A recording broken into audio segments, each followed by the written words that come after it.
Peasants, farmers, and horse-drawn carts pass through the gates of the city of Solon. The main character looks up with a smile and notes with relief that he is finally in Solon. The original owner of this body was beaten to death for theft. He immediately occupied this body after he passed into this world. He didn't expect that the original owner was a native of a prominent Orlando family, but he defected to this place for a variety of reasons. This will be the starting point of his new life. Omnipotent Lord System. The ruler of the city, Solon, sits on the throne, and holding a piece of paper in his hand, announces that he has terrible news for the main character. His father, Calvin Orlando, died last week. His family's new successor is his half-brother Wenger Orlando. He has long considered him a thorn in his side. Calvin's illegitimate son, Richard Orlando, sits on a chair and clarifies, well, what does he mean by this? The ruler frowns and orders him to give up the name Orlando. If he agrees, Wenger will give him 500 gold coins to create his own territory. With these words, he snaps his fingers and his servant approaches Richard, holding a chest in his hands. When he opens it, it turns out to be full of gold coins. Richard Orlando takes one coin in his hands and thinks with a grin that he will have something to do with it in his new life. The ruler of the city, Solon, closes his eyes and notes that they seem to have reached an understanding. But Richard looks at him and then leans back in his chair and declares that the name Orlando evokes thoughts of success and fame. This is the most beautiful thing he inherited from his father. The ruler clarifies with bewilderment, that is, he refuses. He smiles slyly and exclaims that the ruler should simply give him even more money. The man hears this and frowns and asks, what? He immediately puts his finger up and announces 1,000 gold coins and interest-free loans. But Richard Orlando will have to shop only in his city. He flips the coin up, grabs it on the fly and agrees, good. As he leaves, he turns to the ruler and adds, he heard that there is a group of mountain barbarian slaves nearby. The ruler of the city, Solon, frowns again and asks, is he going to use slave soldiers to create an army? It's not a bad idea, but is he sure that he wants to buy a group of uncontrollable barbarians with his 1,000 gold coins? He should be reminded that these barbarians are known both for their courage and for their desire for freedom, so he should not expect obedience from them. Richard Orlando explains that he does this for this reason. The ruler turns to the servant and counts 20 gold coins per person. It turns out 50 people. They must send Richard to the Colosseum. The servant then approaches him and tells him that he should come with him. He will take him to the star-spangled Colosseum. Richard puts one hand on the chest and thinks everything is fine. This first step of the plan is successful, but the ruler displeasedly notes that this is an unusual boy. After some time, Richard Orlando rides in a carriage through the city and sings a song. People wandered around an alien world for 10 years, sometimes missing their old happy life.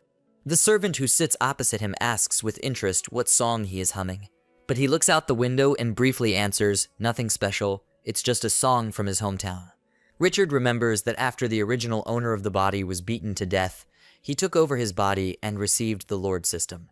Then, day by day, he studied martial arts and honed his fighting skills. He originally wanted to be a knight. But who would have thought that old Calvin was so crazy as to give him the name Orlando, which evokes thoughts of success and fame to him, a guy who lives on the street?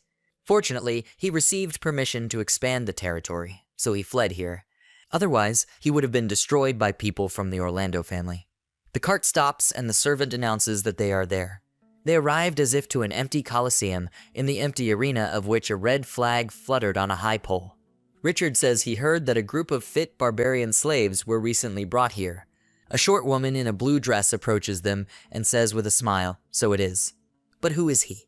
Richard Orlando explains that Count Augustus wishes to sell these slaves to him and will support him while he forms an army to defend his territory. The woman moves her hand to the side and answers, so that's why he's here. She thought he wanted to watch the fight. Then she leads them to the right place and warns him not to say later that she did not inform him when these guys kill all the other fighters with one blow. She paid so much for their treatment. They walk along a long corridor lined with cages. In these cells, there are various monsters who are discussing them. Would they like to take these people with such a worthless body? They will simply smear them on the ground and run away in a few days. One of the monsters with red glowing eyes says that it is interested. Another creature with a large mouth and white sharp teeth growls looking at them. The monster, whose 2 fangs protrude from the cage, grins and says that more pampered persons have arrived. The green creature that stands next to the bars grins and says that these people belong to him. A woman walks past one of the cameras and says that they can also kill crocodiles and eat their meat. Richard Orlando leans in and grins and asks, can they even find their own food? It is perfectly. Maybe they will be more obedient if he beats them. But the woman immediately exclaims that he shouldn't be stupid. They can kill wild boars in 2 or 3 hits. They are simply non-humans. She looks at him with excitement, wondering, has this aristocrat gone crazy? But Richard puts his hand on her shoulder and calms her down and says that this is his business.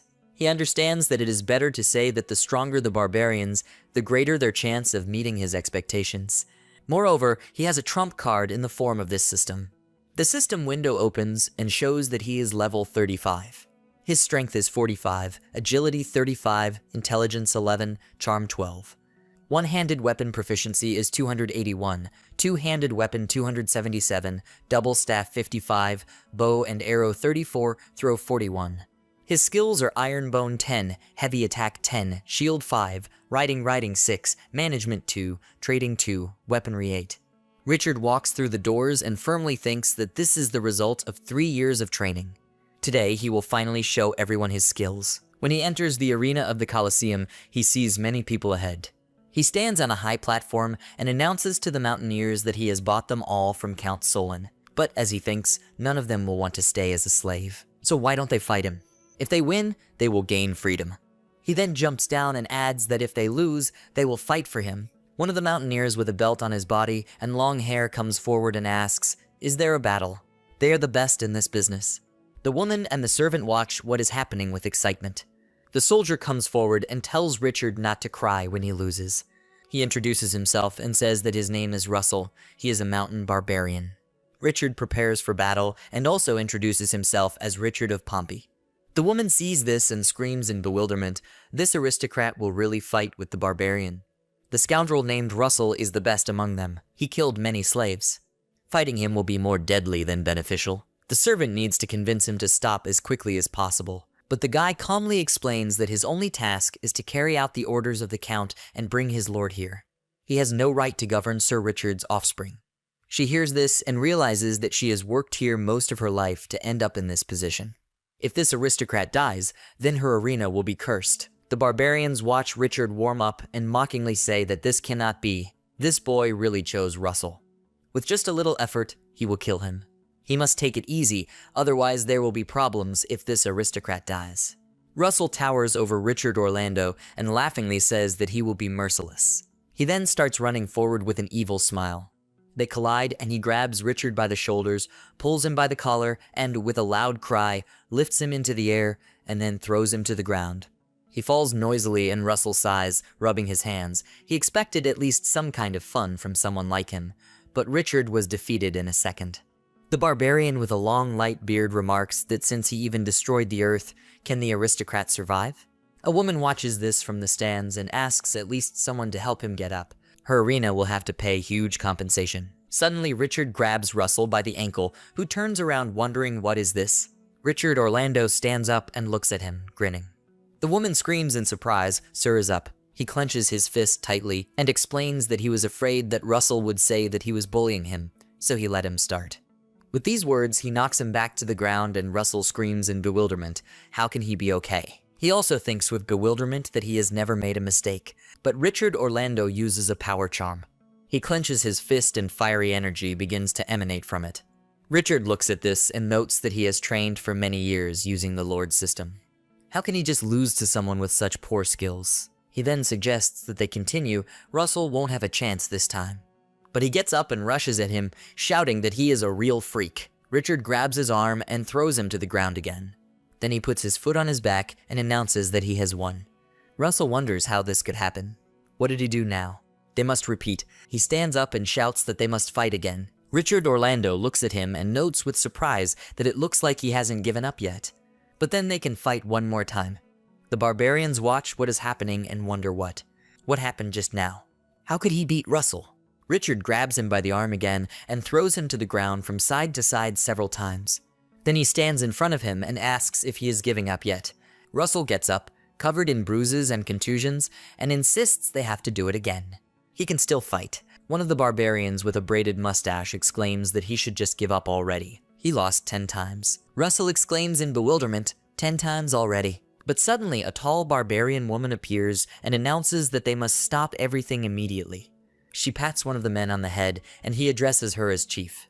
The woman crosses her arms together and announces that she will fight. She comes forward, and the rest of the soldiers exclaim, "It's boss time. The aristocrat is finished." Richard points his hand at the woman and clarifies, does she really have the right to make decisions? So he just needs to defeat her, right? But she points a tightly clenched fist at him and angrily clarifies that when he loses to her, they will be free. Will he really fulfill his promise? Richard Orlando grins and confirms this. He is a man of his word. The woman runs towards him and exclaims, "Then they can begin." Richard sees this and mentally notes, she is very fast. An information box appears next to him and explains that this is the barbarian Gunther, who is identified as a hero. He gets distracted to read it when suddenly she stabs him. Richard Orlando was immediately thrown back, but was able to stay on his feet. He realizes with irritation that everything was ruined by the system's pop-up window, but he sees the hero for the first time. Then he must test how strong she is. Gunther pushes off the ground and jumps into the air, shouting that a person should not be distracted. Then she tries to hit him, but Richard manages to dodge, and then Gunther simply hits the ground with all his might. The barbarian soldiers are delighted at the sight of this.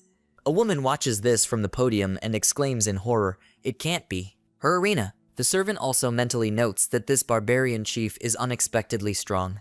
This won't end well. Gunther picks up a huge stone from the ground.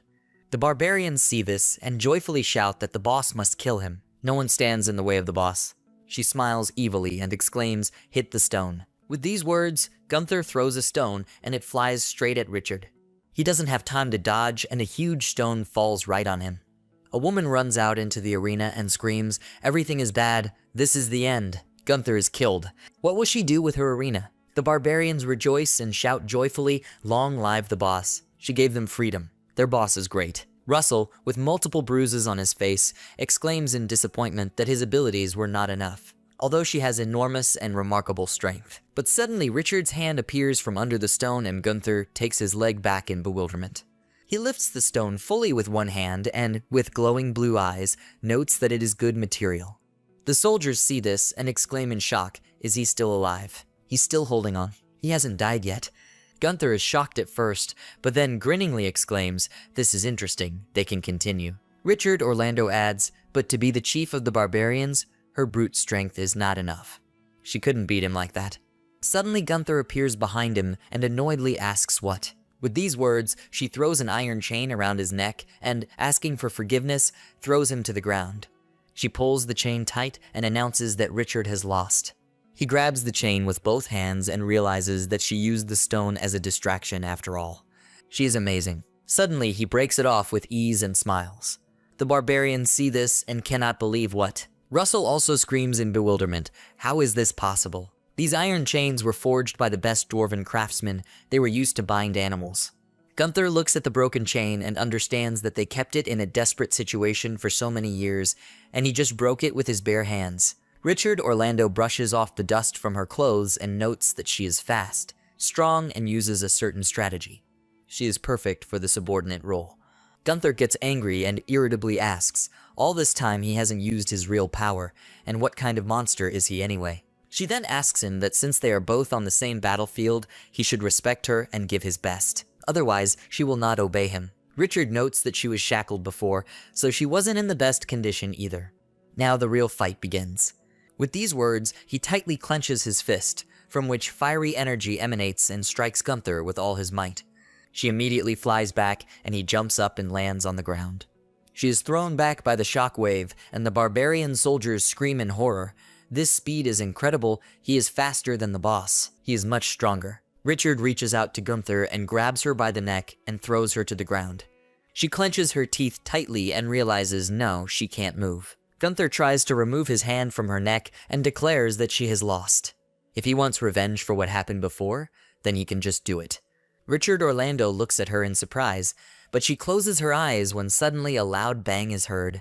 Gunther opens his eyes and sees that her bonds are broken. She looks at the free wrist and realizes that he did it. Richard holds one of the iron shackles in his hands and announces that they now have a choice. They must keep fighting him until everyone loses, or they can join him. With these words, he extends his hand to Gunther and explains that together they will become stronger. She accepts his gesture and squeezes his hand tightly in response. Gunther stands up and shouts for all the barbarians to listen carefully to her. She bows to Richard and announces that from this day forward, this aristocrat will be their leader. He frowns and says that his name is Richard Orlando, and he will become an all-powerful lord. The barbarians must join him. Together they will become stronger. They look at each other in bewilderment, and then raise their hands up and shout, "Boss." They join him. They will follow his instructions. The woman sees this and is very surprised. This cannot be. The servant closes his eyes with relief and thinks, it's not surprising that Orlando's father gave him the name. A system window appears next to Richard and shows him system requests. A mountain barbarian soldier has requested permission to join his group.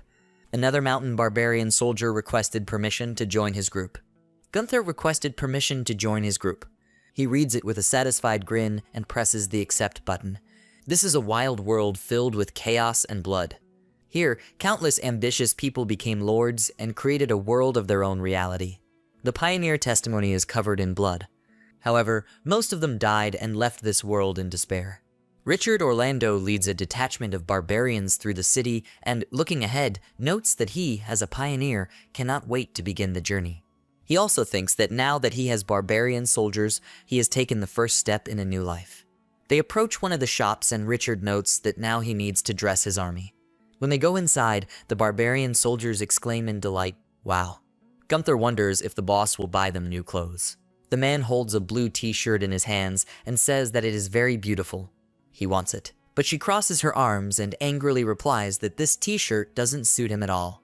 The dwarf store owner Negan meets them and asks how he can help them. Richard Orlando approaches him and, leaning his hands on the table, explains that he is here to buy equipment for his army. He heard that there are good weapons here. Negan clicks on one of the stones in the wall and exclaims, it looks like he knows a lot about his goods. The inscription on the sign changes from Negan's clothes to Negan's weapon. The walls with shorts and t-shirts hanging on them begin to turn, and the barbarians exclaim in shock, walls can turn. Then the entire store is filled with various weapons and combat accessories. Negan announces they have to say what they need. All of his products are top quality. The soldiers pick up swords and axes and, looking at it again, say in fascination, wow. Richard also examines the spear and orders that each of them be given a pike and 3 javelins. Negan writes everything down on paper and calculates that a pike and 3 throwing spears will cost him 15 gold coins, a total of 750 gold coins, so he has 50 people. Richard Orlando dumps a handful of coins on the table and says that's all he has. Negan examines this and frowns, noting that it's very little. Then he presses the stone and apologetically says that he does not do business with the poor and does not issue credit. The walls turn again and show the clothes. Gunther looks at the boss and exclaims, not this. But Richard smiles and, handing him the sword, tells the owner not to rush. What if he added this? Negan is very surprised when he sees this and exclaims, is this a killer snake? Can't be. This is the first time he sees such a legendary weapon. Then he looks up at Richard Orlando and thinks, since he has such a high-quality sword, he's probably an important person, he shouldn't be contradicted. Negan hands the sword back and declares it would be sad to leave this sword here to gather dust. How about doing it differently? Richard can take this sword, and he will allow him to sign the contract and he will pay the loan. Richard Orlando raises his sword into the air and shouts to the barbarian soldiers to each take a pike, 3 throwing spears, and leather armor. They must prepare for the journey. Negan hears this and asks, confused, what? Where did the leather armor come from? But Richard turns to him and clarifies, isn't this sword also worth leather armor for everyone? Negan desperately orders another dwarf, Dojin, to bring them their weapons. He agrees, okay. The barbarians raise their hands up and shout joyfully, long live the boss. Gunther approaches Richard and asks what they will do next. He grins and says they will take over the land that is rightfully theirs. After a while, they walk along a green plain with horse-drawn carts. Richard Orlando, sitting on a horse, looks at the map and says something to Gunther. The goblin leader Carson watches them through a spyglass and notes that pioneers or caravans have not passed here for a long time. This time, their future victim has a lot of things and materials. The leader of the jackals next to him laughs loudly and shouts for them to give him at least half of the weapons. But Harson asks him, where's even less? The leader howls and shouts that they have 5 times more warriors than he. He looks at him and clenches his teeth and thinks, everyone knows that jackals are stupid. Then he looks through the telescope again and asks why such a rush. They can wait until the pioneers approach the hunting grounds. They will have no way to escape or call for help. The jackal leader laughs and shouts. The main thing is that his brothers have a good fight. He continues to laugh when suddenly Gunther hears this and tells Richard that someone is following them. Looks like they're a bunch of bandits, but he calmly replies that he knows it. Then she asks with surprise whether the boss really had a plan from the very beginning. He turns sharply and points at the soldiers with a rolled up map and orders everyone to stop. They must surround the cart, prepare the animals, put them inside, and prepare for the attack. He then adds that the barbarians must come to him. He has something to tell them. Gunther looks at him in surprise and asks what the boss wants from them. He hands her a green bag and orders her to give it to everyone and tell them to swallow it. 1 piece for each. She takes it and looks at the round white ball in surprise. Richard Orlando explains that these are pills from the east. They make people stronger. The barbarian soldiers should quickly swallow this and prepare for battle. One of the barbarians looks at the pill in surprise and wonders, is he serious? Do such things even exist? Richard waves his index finger and asks why he would lie to them. The barbarian looks at the pill thoughtfully. Richard realizes that of course he lied to them. It's just a dumpling, but he'll take advantage of the system. He then activates it in such a way that others cannot see. An information window opens and Richard Orlando notes that this is a guide to upgrading the mountain barbarian soldier. The list of soldiers includes a level 1 barbarian soldier, a level 5 great axe guard, a level 3 barbarian spearman, a barbarian warrior, a level 2 barbarian spearman, and a level 2 barbarian hunter. He notes that most barbarians are defined by the system as soldiers. Then he clicks on the hero tab and sees that one Gunther is defined as a hero. Barbarians will gain experience after battle and improve systems. This happens because the system is too powerful. In a short period of time, the overall strength will increase. They will sense something wrong. That's why he used the dumplings as a decoy.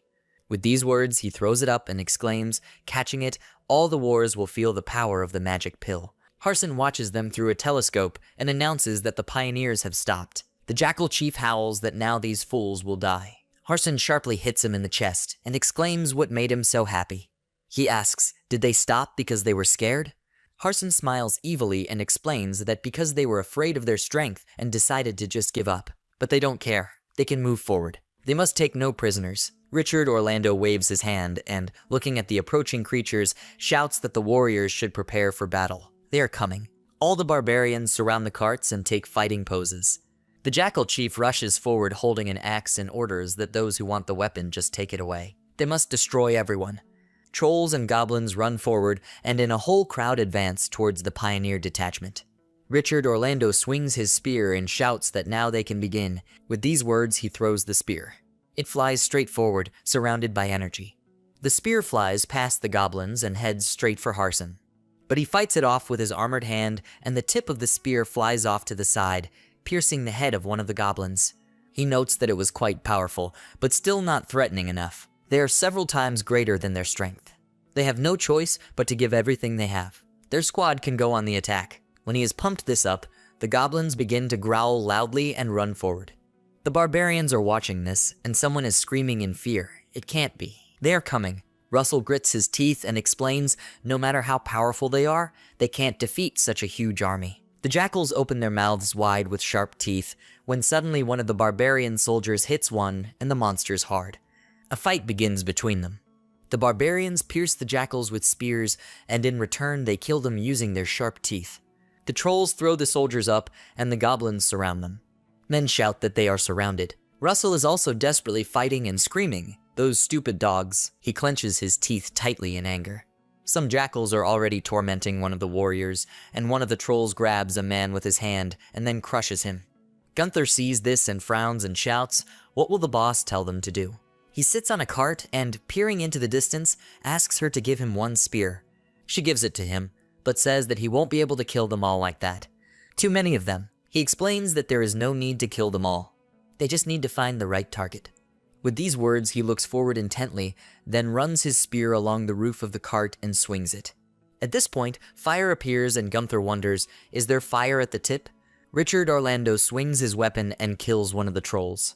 It falls and the goblins and jackals look at it in bewilderment. How did this happen? They scream and growl in a panic attack.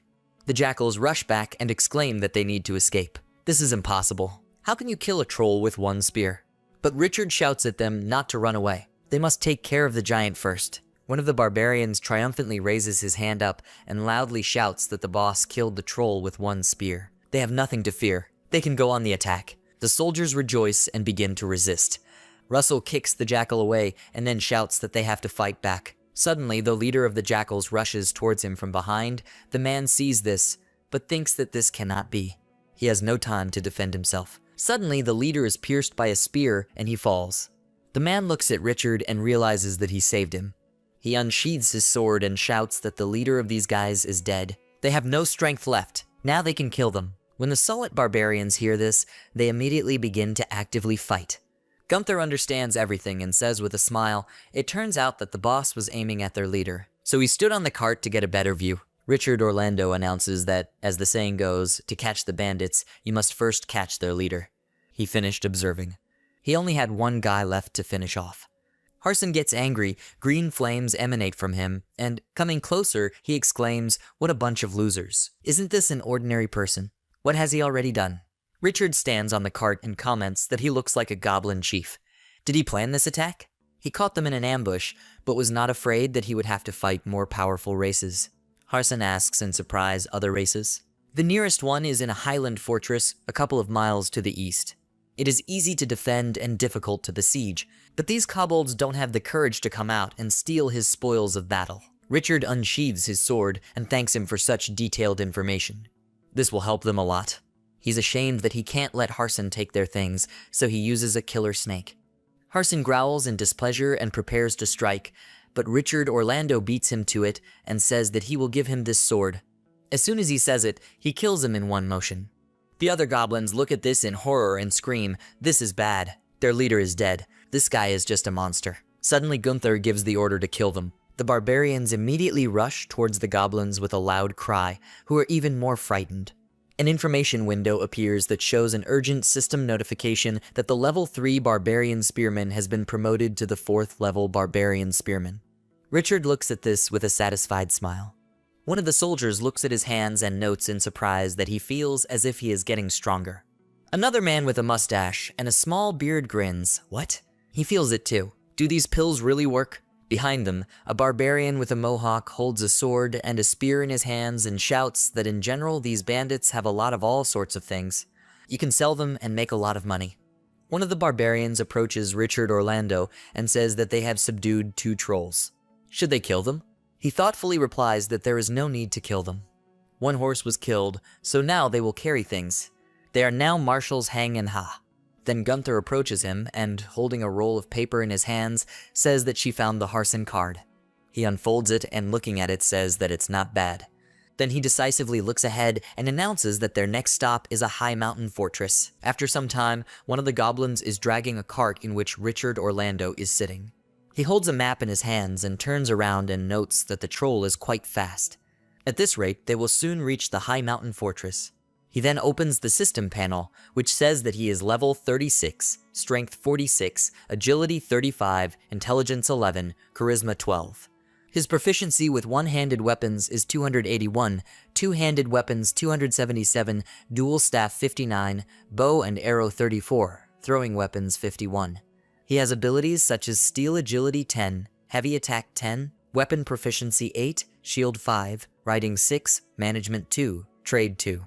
Richard realizes by looking at this that after each upgrade, he receives bonus points for personal attributes in the system. Now the store button is gray, it's still inactive. He must first upgrade his strength and throwing weapons. Weapon control can be improved not only by adding points, but also by participating in battles. However, attribute bonuses are limited to talent, and he does not have any magical talents. He can only choose hand-to-hand combat. Right now, he is 10 times stronger than a normal person. If he continues, will he become pumped up? Suddenly Gunther approaches him and announces that they have arrived at the foot of a high mountain fortress. Richard Orlando looks at her and asks, is this accurate? Then he should take a look at it. He rises to his feet in the cart and, looking around, notes that everything is not so bad here. Soon there is a splash of water and the barbarian soldiers wash themselves in the lake. A man with a mustache and beard notes with a smile that he spent his whole life in the Colosseum, and that's why he stunk. Then he comes out of the water and asks Gunther if she can take a swim too. But she shouts irritably that he must wash himself first. Two barbarians approach Richard Orlando, holding a rabbit and a sheep in their hands. One of the men explains that there are a lot of wild animals in the area. They caught a few and will soon begin a full-fledged hunt. Richard looks at them with a smile and realizes that these guys have a lot of survival skills in stock. He then sees Gunther sniffing her hand and whispering to her that she has been fighting a lot in the last 2 days. Maybe she can take a swim and rest. She turns to him and asks again, "What?" He explains that there is a hidden pond here. She doesn't have to worry, he'll keep an eye on the guys. She smiles shyly and thanks him sincerely. After a while, she walks through the forest and bathes in a hidden pond while a light wind blows. When night falls, Richard Orlando orders everyone to get ready. They look out from behind the rock and look at a stone building surrounded by a fence. He explains that this is a high mountain fortress. They will make this place their camp. Richard looks down carefully and, seeing 2 guard dogs, notes that these are kobolds who have occupied a high mountain fortress. Russell approaches him and, holding a spear in his hand, says with a smile that these guys are not particularly strong. They can just go and kill them all. But Richard grins at his proposal and says that they had better attack now without delay. The kobold leader tries to kiss his wife, but she pushes him away and says that he is stupid. The kobold offendedly asks her not to call him names, but the wife continues to push him away with her paws. Suddenly, Richard opens the door with his foot, and the leader growls menacingly, "What? Who is he?" Then he shouts to his warriors outside, "Everyone must immediately collect their weapons. They've had an invasion." One of the barbarians approaches Richard and tells the boss that they have taken care of all the kobolds outside. He looks at it and says it's a great job. The leader hears this and exclaims in bewilderment, "What? How dare they attack his army? He has a lot of friends nearby. If something happens to him, they won't just leave them alone." Richard Orlando grins thoughtfully. "What?" After a while, the kobold finds himself suspended upside down, and he again clarifies, "What is he saying?" He doesn't hear him. The leader fearfully replies that he was mistaken. He asks for forgiveness. He was too arrogant. Richard Orlando orders him to be untied. Gunther clarifies, that is, the boss wants to let him go. He briefly confirms this, yes. She cuts the rope and shouts after the fleeing kobold to get away. He howls loudly and, gritting his teeth, thinks that he would never be as insulted as he is now. They will still wait for him. Then Russell looks around the building and notes with surprise that he did not expect that they would not take the high mountain fortress so easily. Gunther also adds that these kobolds are very useless. Richard sits in a chair and says that he examined the building from the inside. There is a lot of space here, more than enough to set up a den. The fort's facilities are well laid out, and it's also a great vantage point. They can see everything a couple of miles around. Outside the fortress, it is quiet and the fire is burning. Richard puts the card on the table with a loud sound and announces, "Everyone must listen carefully. Now they will hold their first battle meeting." One of the barbarians puts his hand on his side and clarifies what. Well, they have to fight again. He explains that the Highland Fortress is located at a height. It is easy to defend and difficult to attack. There's also an abundant source of water nearby, so it's a great place for a base.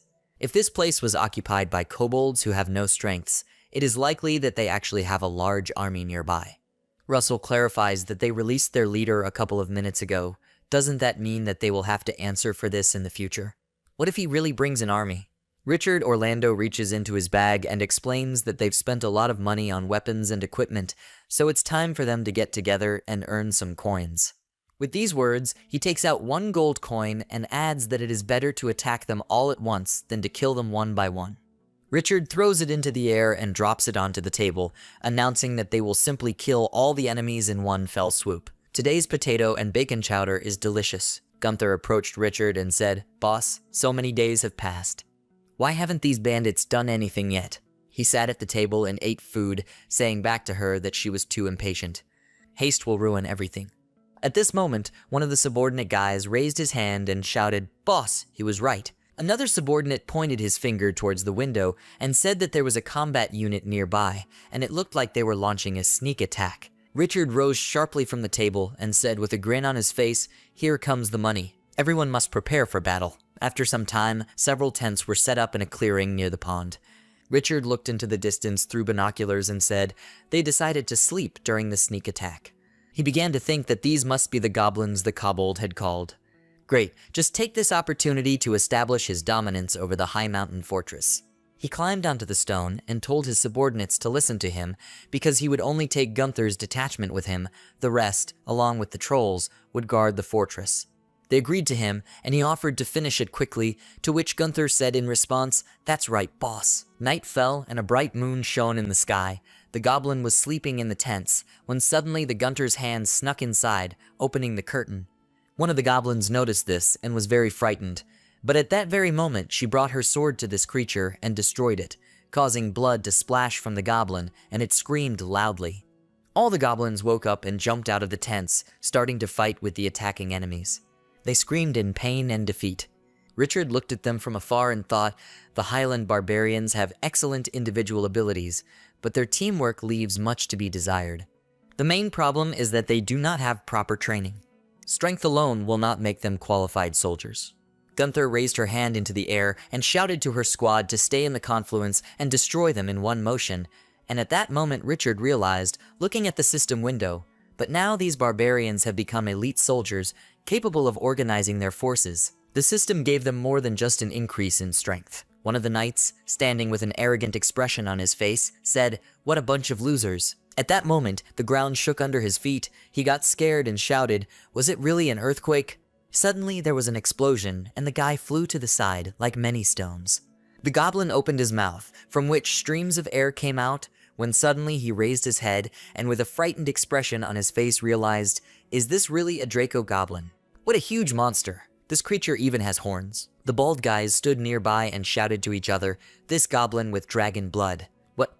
Dragon's blood? Suddenly the goblin screamed loudly at the guys. They were dumbfounded with horror and saw how many goblins began to crawl out of the ground, which is why they shouted about it and wondered why there were so many of them. Gunther turned to Richard and asked him to be careful because he couldn't be easily dealt with. He was silent in response to her, while the goblin smashed his hands and shouted to the huge beast to come out, after which the earth began to crack and the goblin found himself on the head of a huge monster, which suddenly jumped out of the ground.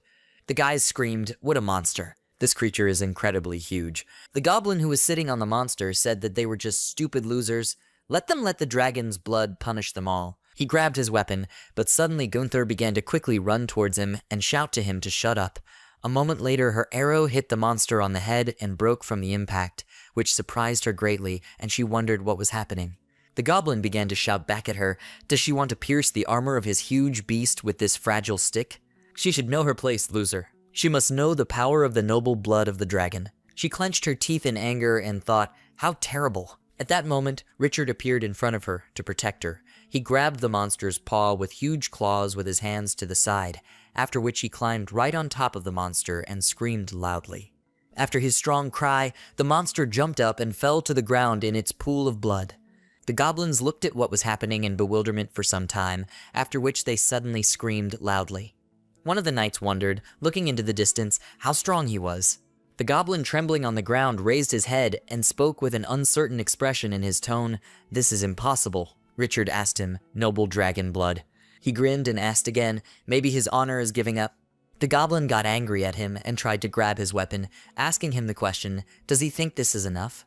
He shouted sharply that he would never give up. At that moment, there was a loud bang and Richard pulled out his fist towards the monster, hit him with incredible force and asked him again, does he have the courage? He spread his other hand to the side and completely destroyed the monster, after which he clenched his hand into a fist and spoke, as he said when he suggested ending this quickly. He opened the system window and wondered, I wonder what he can do now. One of the knights raised the sharp weapons up and thought with delight that it now belonged to him. The system shows experience plus 175, Barbarian Spearman level 3, has been promoted to Barbarian Warrior level 4. The hero Gunther has leveled up to level 2 reward plus 1 point. It will simply add this point to her strength. At that moment, Gunther was behind him with chains in her hands and shouted, Boss! She brought him a gift. Behind her were two guys, as well as the same monster who was bound in her chains. A man with a red mustache opened the chest and said, Boss, these guys were very poor. There were only 2 gold coins inside the chest. Richard said it seemed like they were having a hard time too. Gunther turned to her boss and asked what they need to do now. Richard looked thoughtfully, looking at the perplexed monster, and said, It's interesting. It's delicious to eat the meat of this creature. He came closer to the monster, stroked his forehead with his hand, and said, Now it will import him. He will call it a carminative, and if it dares to disobey him, he will feed him meat to everyone. Gunther shouted, "Boss." She suggests they go back together and have lunch. After some time, Richard sat on the back of the monster with the system window open in front of his face and wondered what. The store has opened. An old-fashioned knight's spear appeared in front of him. He wanted to click on the buy button with the thought that now his wallet is empty, so he can only choose a weapon at a discount.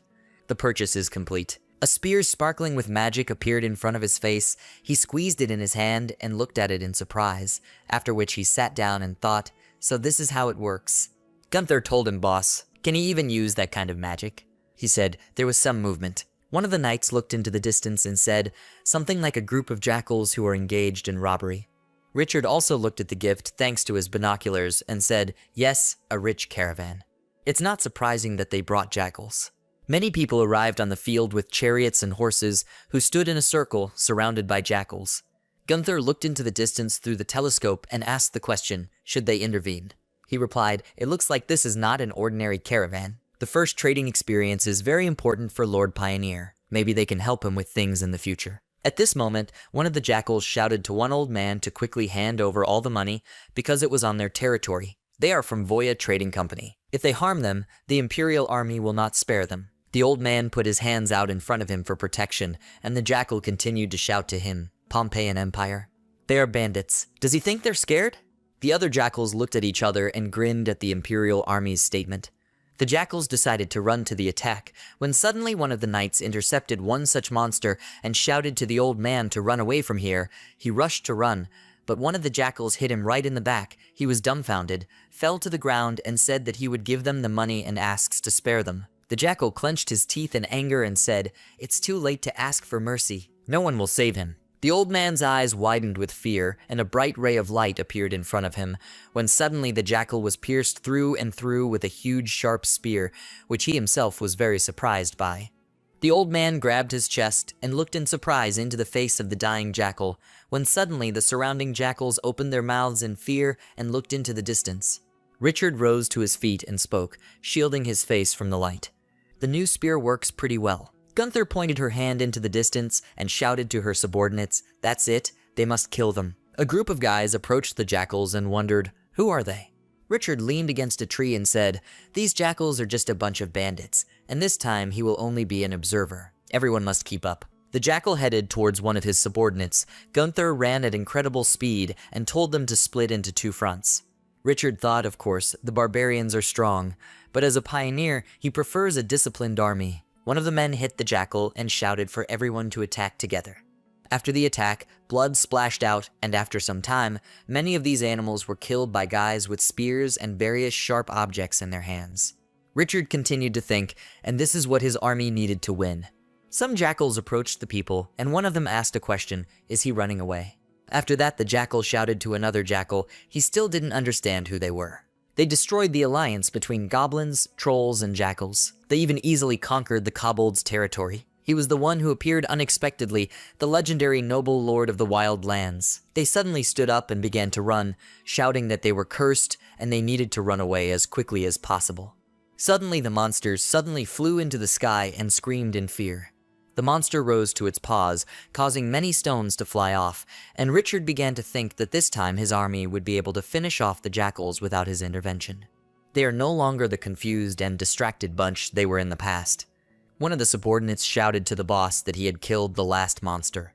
Another guy helped the old man come closer, and the priest thanked him for his help. He would sing his praises. He replied that if he wants to pay him, then he should just give him money.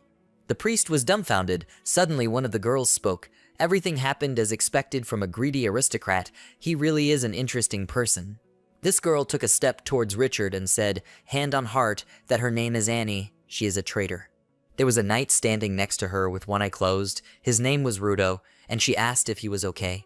He looked at the ground, made the same bow, and answered her, yes. At this point, Annie thanked them for their selfless rescue. Richard winked his eye and replied that his soldiers were very brave people, so jackals would not hold a candle to them. The knight standing at his side was lost in thought. Pretentious guy. Why did he never allow them under normal circumstances? Annie told him with a sad expression that she would like to ask him for help, her lord. Richard asked her again, help? she replied as he sees, they have suffered heavy losses and many people have been wounded or killed. They cannot complete the deal with the remaining caravans, and she hopes that they can stay with them for a while. Many knights lay on the ground along with horses and cargo. The knight answered her with a smile on his face. Living on his estate costs a lot of money. In his homeland, it is called a 5-star hotel. Annie said in response, they want to use money and weapons as payment, after which she suggested that Rudo bring this thing. He presented her with something in his hand and answered, yes, Miss Annie. Richard looked at her hand in surprise and asked what it was. In her hand was a brightly glowing ball, and she asked him to look carefully, after which she raised the ball up and shouted to it to increase. She looked up and said, this is a communication crystal. She is using this to send a message to their trading house for help. Richard asked when reinforcements would arrive. Emmy replied with a sad expression, they need at least 3 days. This place is too far from Horn City. Richard smiled ominously and thought, this is not an ordinary caravan. Once his business starts, he can earn a lot of money. After these thoughts, he answered her, okay, they can go with them. He is Richard, Lord of the Highland Fortress, and he will never refuse friendly guests, especially those who have money. Annie asked him to take care of them, and after some time they ended up in a small wooden house. Richard went out onto the porch and looked at Annie and the knights sitting in the courtyard, whose wounds she was bandaging. She filled the flask with water and told Rudo to give this potion to the wounded soldiers. He answered her, yes. Richard looked at the blue water and wondered, is this the legendary healing potion? System window describes, unavailable due to low level. Creatures, a high-level mage personally blessed the creation of this potion. It is also supplemented with the magic of a mid-level mage. The effect instantly heals a wounded person. If you increase the dose tenfold, it can revive the dead. Price 50,000 dinars per bottle. Richard thought, this is the price as expected. This is a very unusual caravan. Annie rose to her feet and asked Rudo, did he check all the victims? He replied, they have no problems with finances or things, but half of their groups are either wounded or dead. She closed her eyes and said how poor people are. Rudo reprimanded, fortunately Richard saved them, otherwise the consequences would have been colossal. She asked him what he thought about Richard. Rudo replied, of course he is a great lord. When the jackals attacked them, they were already in a desperate situation. One jackal hit him on the arm with a sword. Suddenly his soldiers appeared and immediately turned the situation around. With the remaining faces destroying all the jackals, his soldiers are very strong. He is afraid that their troops are not standing next to them. Annie responded that they survived thanks to him. Meanwhile, Richard sat in a comfortable position on a chair and thought, the soldiers of the caravan were well equipped. It probably looks more impressive. Many knights began to fight and one of them shouted, this is his weapon. Another shouted him, no, it's his. Richard looked up, but suddenly he paid attention to the soldiers and thought. But this time he not only received the caravan armor without paying a penny, but also Fred's battle axe as a reward from the system. His soldiers have grown up too. Gunther screamed loudly and said, boss, something happened. He asked why she was panicking. She screamed loudly. Right now she saw a large armed group of half-human, half-horses heading towards them. He opened his mouth in surprise and asked again in bewilderment, are half-humans and half-horses? The horse stamped its hoof on the ground, and a group of armed men gathered opposite them. At the head of the group stood a girl with long blue hair and a majestic appearance.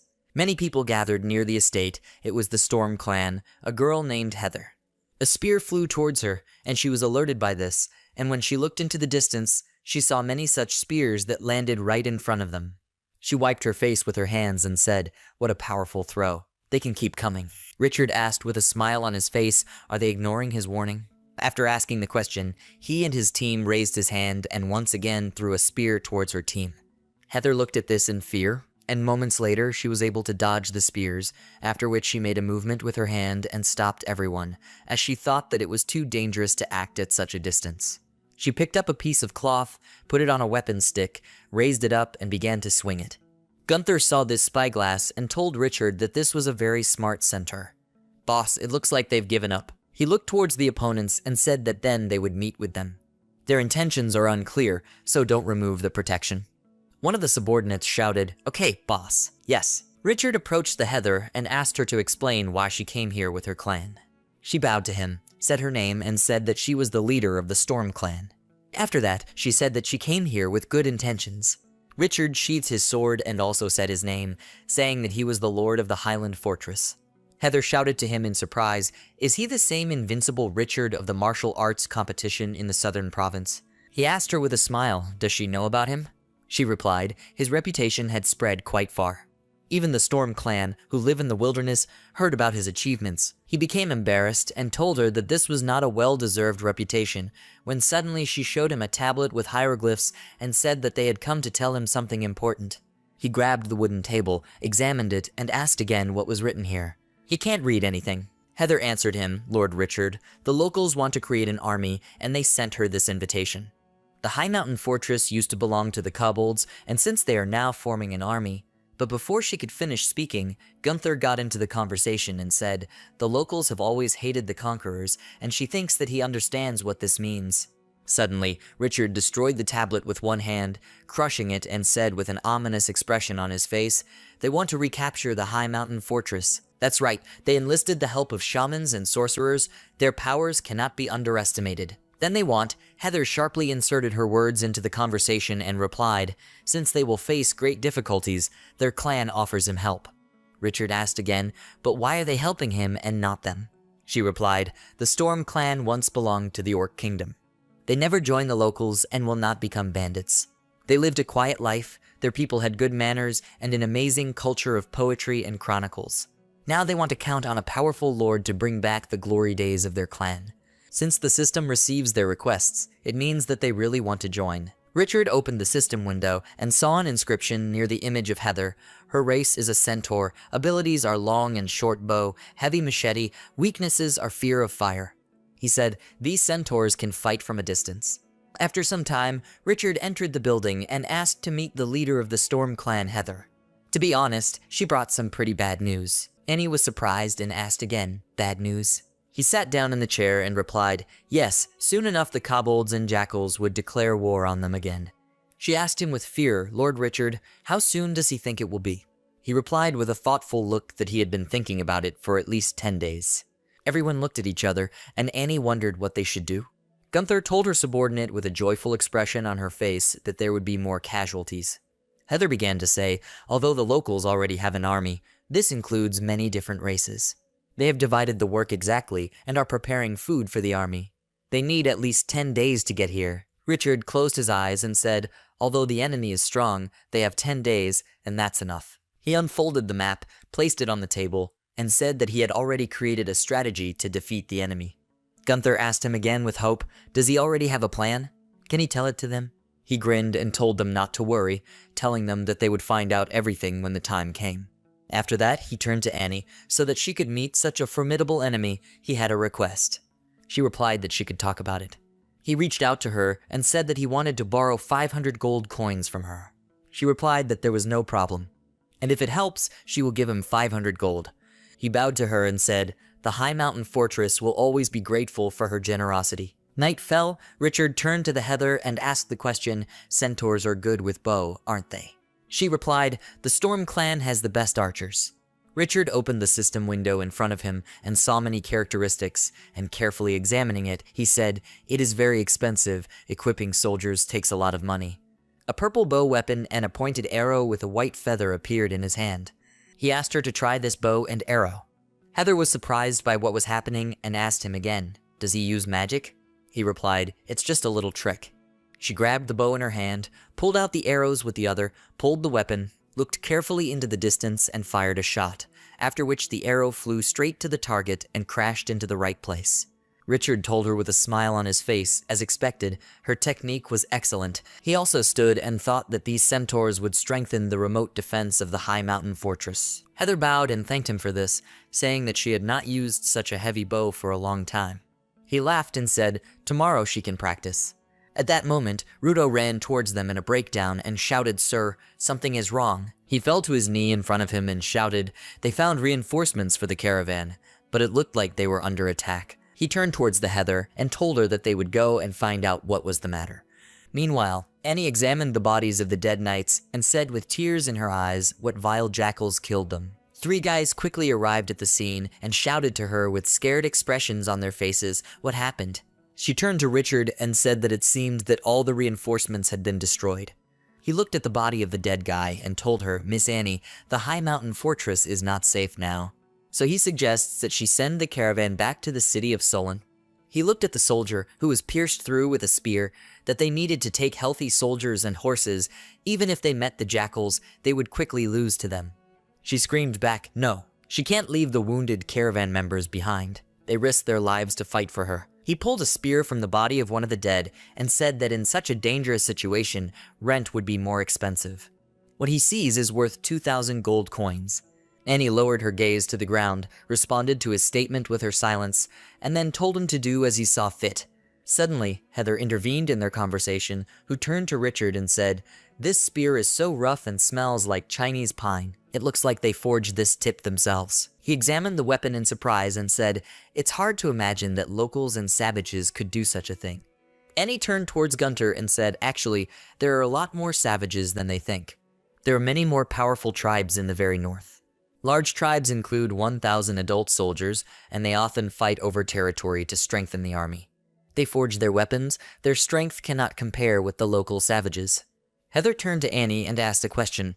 Does she mean that the caravan was attacked by ice natives? She answered with seriousness in her eyes, yes. Right now, the local kobolds are gathering an army, and she is afraid that the appearance of the ice natives is not a coincidence. Richard replied, "That's right, they too joined the war." At that moment, Gunther screamed, they had better come all at once, so that she could take them out with one blow. Richard noted that she was right, they would just catch everyone at once. 10 days later, half humans and half horses approached a wooden house standing in the middle of the forest. Many soldier boys were in full readiness with sticks in their hands. One of the soldiers suddenly opened the door and shouted that they had discovered enemies. Richard turned to him and asked again, "Is this true?" "Where are they now?" He replied, "They settled at the foot of a mountain about 50 miles away." One of the soldiers grabbed his side and said, "It looks like they are going to attack tomorrow." Richard smiled and said, they had been waiting for this for so long and the time had finally come. The military men grabbed their weapons and stood near the border of the estate. Richard pulled out his sword and shouted to the army to prepare for battle, after which he raised it and shouted that it was time to fight. "They will cut off their heads and drink from them." Many soldiers went into battle with their sharp weapons, and he continued to shout at them to kill everyone. The demihumans also rushed to run and fight. Richard put the helmet on his head and said, "This armor is very heavy." And he turned to him and asked what their plan was. "How do they want to act?" He replied, "First they must shoot all the arrows and then attack. If they kill 100 people, the rest will fall by themselves." Rudo shouted at him, "Is this the whole plan he was talking about?" Annie was equally worried and shouted to him, "There are at least 600 soldiers on their side." She fears that this is 6 times more than the number of people in their fort. He said in response that everything was fine, they should not worry. The battle continued, and at that moment goblins with clubs and many other monsters arrived at them. One of them asked the question, "Are these all the soldiers?" "They are simply asking to die." He turned to the dog-headed leader and said that this time they too needed to defeat them as soon as possible. He replied, "There is no need to rush. Their leader is quite strong." The monster looked towards Richard through the telescope and asked again, seriously. "This time their army is assembled and they must crush them. God gave them life, but unfortunately they do not value it." Richard raised his weapon, stood with his feet on the monster's head, and shouted to everyone else to get ready to fight. "Go ahead." Many monsters also rushed to attack and shouted to kill people and bite them to death. Heather, with a bow in her hand, took out an arrow and shouted to her half-humans and half-horses to shoot towards the monsters that were approaching them. The arrows hit the bodies of these creatures and killed them. The huge monster on which Richard was sitting rushed to attack, and he shouted to quickly kill them. The goblins pointed their spears in their direction and shouted that they were shooting too. The spears hit the body of the monster, who did not pay attention to this, since the tips stuck into the body of the creature. Gunther also participated in the battle and killed monsters while being in the center of danger. Opponents collided with each other and fought directly. Someone screamed, "Kill." Why did someone ask, "Kill"? At that moment, a large crack appeared in the ground, which took one of the goblins and pulled it along with it.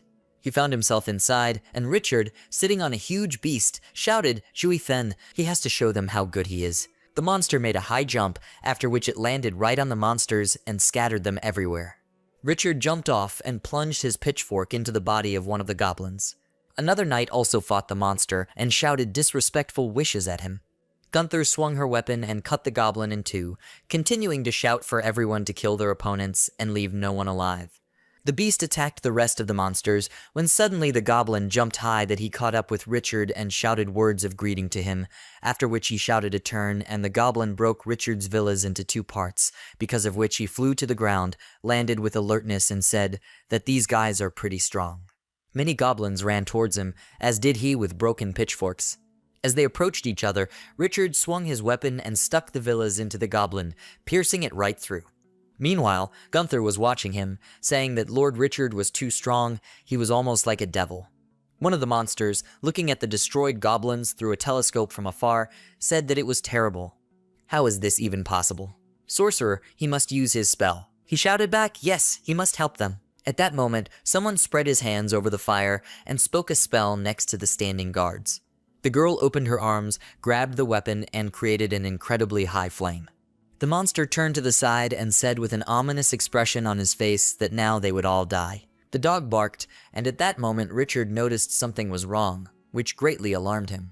It was the same flame that he saw in the sky and shouted, "Is this fireball the magic of a shaman?"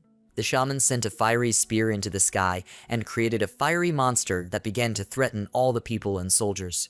They looked at it with fear and wondered, is it flying here? Richard shouted, they should be careful. At that moment, a stream of energy was directed directly from the sky at the people, causing the entire area to explode and a thick column of dust to appear.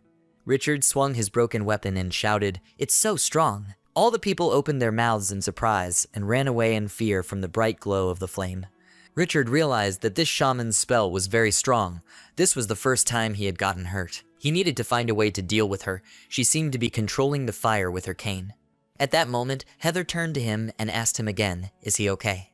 He smiled in her face and said that she was just in time, after which he pointed his finger in her direction and asked the question, could she shoot the shaman at such a distance? She replied with confidence that she would do it without any problems, after which she shouted to her subordinates to listen to her command, fire, and they shouldn't stop. All the warriors pulled their spears and shot one after another towards the shaman, which caused a lot of arrows to form in the sky, which one of the monsters noticed and shouted, it's a rain of arrows. They all need to protect the shaman. The goblins covered the shaman's back with their shields and bodies, when suddenly Richard threw one of the weapons with incredible force and shouted that he just needed to take advantage of the opportunity and organize a surprise attack.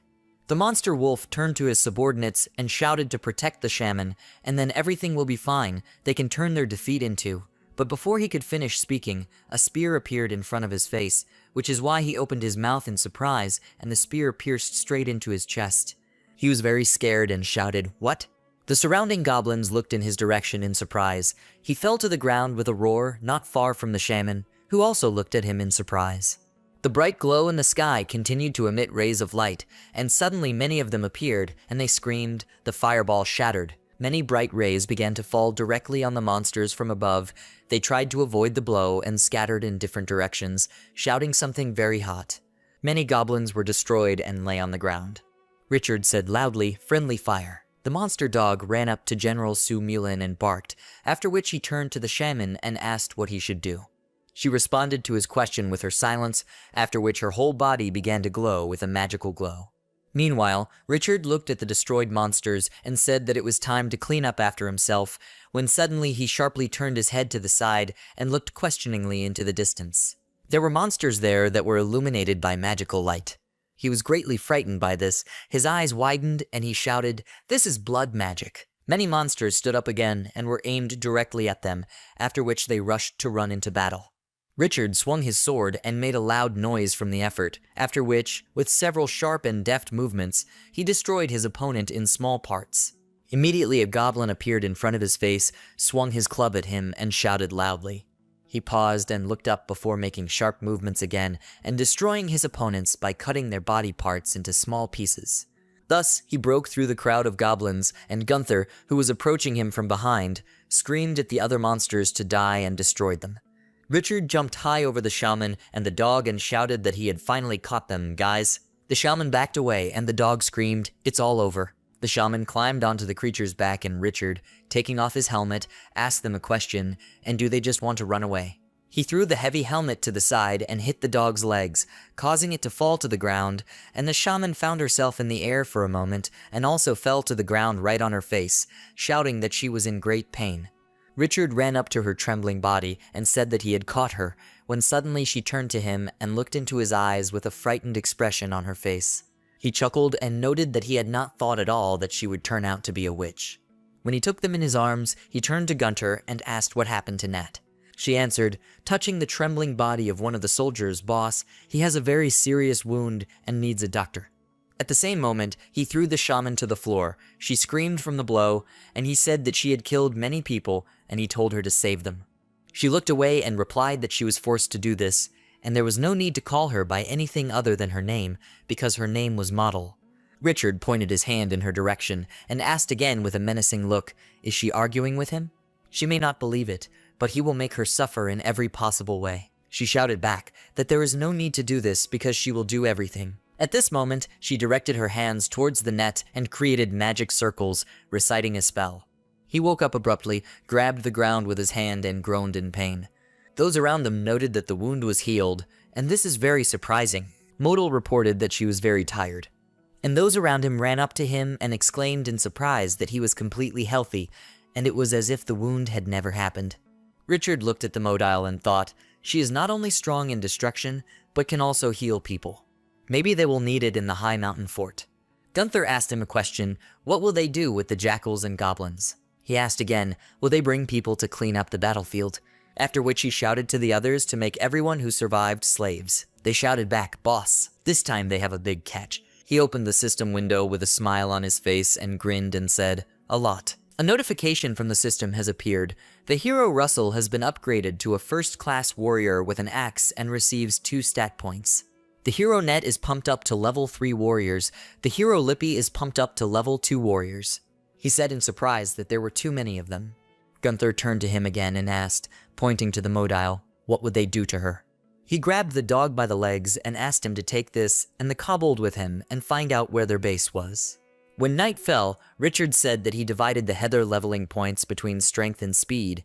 He'll probably do it like this. He pressed one of the characteristics buttons when suddenly Heather came in and said that they could not find out anything from the magician. He got up from his chair and asked again, did she try to torture her? She replied, they tried all kinds of threats and torture, but she didn't say anything. Richard waved his hand and thought, catching a phoenix is not as easy as catching a chicken. He will show you how to act. They arrived at the torture room and Model screamed that they were freaks and barbarians, and if they hit her now, she would turn them into insects. Pompey, it's finally here. He must keep an eye on his subordinates. They don't respect her at all. He smiled back at her and asked her where her base was. She screamed with anger, which she had already repeated many times, that she would not say anything. She had dragon blood. At that moment, he swung his fist and hit her in the face with incredible force, causing her to fly to the side. Heather opened her mouth in shock. Richard grabbed Model by the clothes and said that in this case he would ask again. Where is its base? She replied, the base is in the mountains 200 miles from here. He asked how many warriors were in their tribe. Model spoke in response. There was not a single one left. They defeated everyone. Richard told her that if she lied to him, they would watch her teeth break. She was surprised and told him in response that she was telling the truth. All the soldiers had gone to war and only old women and children remained. He grabbed her by the clothes again and asked if she could tell how many spells she knew. She answered with tears in her eyes, there are many different shamans in the wild, so she has mastered fire magic to perfection. Like a shaman, a minotaur can control the element of earth, create avalanches and destroy the earth, like troll shamans who control trees and plants that kill all living things. Richard thought for a moment and replied, it seems that the wild environment is much more dangerous than he thought. He turned to Heather and asked her to go to Gunter and draw up a plan for attacking the enemy base. One of his subordinates asked him a question, grabbing the mods with his fist. What should he do with them? He replied that they were completely useless, so they should be buried behind the mountain. Modal got scared and screamed, no, she's still useful and might be useful to him. He turned around and asked again, right? But with what? She screamed that when she came to the high mountain fortress, she saw 2 huge monsters. Huge desert monsters can also train magicians, and there is no need to think that they are so stupid. At first glance, she realized that they were special magicians. Since she is a shaman, she can train them, and they will become azure shamans with an endless supply of mana. 2 days later, the weather is warm and sunny, leaving an explosion. Richard Orlando oversees the construction work and orders the goblins to work faster. They shouldn't be lazy. The jackal rolls a heavy wheelbarrow and sighs heavily. Heather approaches Richard, and he asks her how is everything going. She replies that everything is going according to plan. They will destroy the fort by noon and rebuild it. He explains that in order to defeat the enemy, they first need to improve the fortress. Let them bring more granite for the foundation and strengthening of the city walls. He imagines a large fortified castle and thinks that he definitely wants to change the appearance of the mountain castle and make it the strongest castle in the wasteland. Richard then turns to Heather and explains that he needs to discuss something with her. The shaman said that their headquarters is in the mountains 200 miles from here. He wants her to check. She clarifies whether the Lord wants to destroy the remnants of the enemies. But he frowns slyly and replies no, she will do it. The people there are weak and old, but they also need to be careful. She and the others will now be faster than ever. Heather lifts one hoof up and notes, yes, for some reason she suddenly felt the wind under her feet, as if she were flying. They're coming out right now. Richard Orlando adds that they must remember that if something goes wrong, they must come back straight away. Then the centaurs leave, and he, looking after them, thinks that now it's time for him to see the results of the shaman's training. The sun is shining brightly in the forest, and a blue stream is flowing. The troll breaks the tree with one blow with his fist, and with the other he breaks the branches with a menacing cry. Modal sits on a rock and watches them and exclaims that trolls are very stupid. Richard approaches her and notes that she has been training them for 2 days. But still no progress. She annoyedly replies that he should call her by her name. Her name is Modal. She then activates the staff and thinks that these monsters are just terrible. She will show them how to do it. They notice this and start getting angry. Modal points to the troll who has turned gray and notes that in order to avoid the wind, this monster has awakened the star skin skill. Richard Orlando elaborates, what's the point? She immediately exclaims, what's the point? He must look carefully. He immediately notes to dodge the wind. The troll has become invisible. What about the other one? Modal closes his eyes and notes that awakening magic takes time and space. And other things have not yet developed their skills. Richard puts his finger in his nose and frowns and says that the invisibility technique is very powerful, but it still increases their magical power. Annie passes nearby with a cart and asks in a friendly manner what the Lord is doing here. He greets her and replies that they are training trolls. Why did she come back so early? She comes closer and explains, yes, she was going to take this cargo to the dwarven tribes, and her path led her here. Richard Orlando picks up the cloth that was covering the wagon and notes that there is coal again. He turns to Annie and says that he always wanted to clarify with her, from the very moment of meeting, why do they need so much coal? She explains that they exchange coal with the dwarves for gold coins and peat. Then he asks again what the dwarves will do with the coal. Annie frowns and exclaims, smelt the iron. Then Richard asks how much iron do they need with this amount of coal. She says that there are gnomes 150 miles to the west. Last year they found mineral veins in the holy lake Bayeux. They contacted them and asked them to deliver coal, the more the better. An eagle suddenly lands on Richard's hand, and then she asks, is this a letter? What is written there? Richard Orlando opens the piece of paper and reads that it is a warning from Lord Corrin. He asks the aristocrats to return to the city. The Lord says that a big wave is coming. Richard doesn't have time to finish when suddenly the centaurs return and Heather greets him, Lord. He turns to them and notes that they returned very quickly. She holds her side, and then Richard exclaims that she is hurt. Did they meet enemies? Heather says that there is no danger in the shaman and jackal tribes, but on the way back they found a mountain of corpses of gnomes. The entire field was strewn with corpses. They did not even know who they were fighting with. Until she saw someone. But Richard Orlando immediately answers for her. They saw the bear man. She asks in bewilderment how he knows. He looks at the piece of paper and explains that what it says is written in the warning from the crowns. A huge wave of bear tribe is moving here. The aristocrats may get hurt. Annie stands next to her and asks nervously what she should do. Does he want to return to the city with her? But Richard exclaims decisively, as if he were running away from danger. He then turns to Heather and tells her that she should rest. She continues to hold her wounded side and replies, okay. Annie asks again what he's going to do. Richard Orlando leaves and notes that he doesn't think she'll get the deal. Why shouldn't she give it to him? When she hears this, she raises an eyebrow questioningly. After a while, they arrive at the campground and Richard announces that this is his armory, where he is happy to welcome everyone. Annie looks at the centaur who is forging a sword and asks if the Lord is creating his own weapon. He confirms this, yes, the mountain castle should have enough weapons to fight the enemies. After that, he approaches Gunther and asks if the weapon is ready. She looks at the large object covered with a red cloth and replies, "It is made just as the Lord wanted." Richard takes the edge of the fabric and invites Annie to look at this beauty. She and Moto look forward in shock. Richard removes the red cloth and shows a large cannon and announces that this weapon is only available in his homeland. Birds with red eyes fly in the evening sky and peck at the corpses of barbarians. Richard examines the field and asks Heather if she met the bear people here. She confirms it, yes. Annie stops near a huge, deep footprint and says with excitement that it looks very scary. Heather thoughtfully says that there were many of them. Some of the centaurs ran away in despair just to survive. Richard Orlando hears this and thinks that it is fortunate that he upgraded the centaurs and added speed to them. Otherwise, they would not have been so lucky. Then he approaches the remaining tents and turns to Gunther and tells her to look. There is only something useful left. She gives a thumbs up and says okay. When they go inside, she announces that everything was stolen. There was no gold or food left. Annie also goes inside and says that these creatures are the most cruel and greedy creatures. They did not leave anything of value. Richard appears next to her and notes that this is not entirely true. Everyone has different concepts of values. When he examines the tent, he suddenly notices something and, coming closer, asks what this dark thing is. He runs his finger through the liquid and exclaims that it's soy sauce. Richard rubs it on his fingers and notes that bears really don't understand the value of soy sauce. But Annie, confused, adds that the gnomes pickle vegetables well and make high-quality soy sauce. Why is he so happy? He replies that this is the first time he has seen soy sauce in this area. It will be a great addition to the food.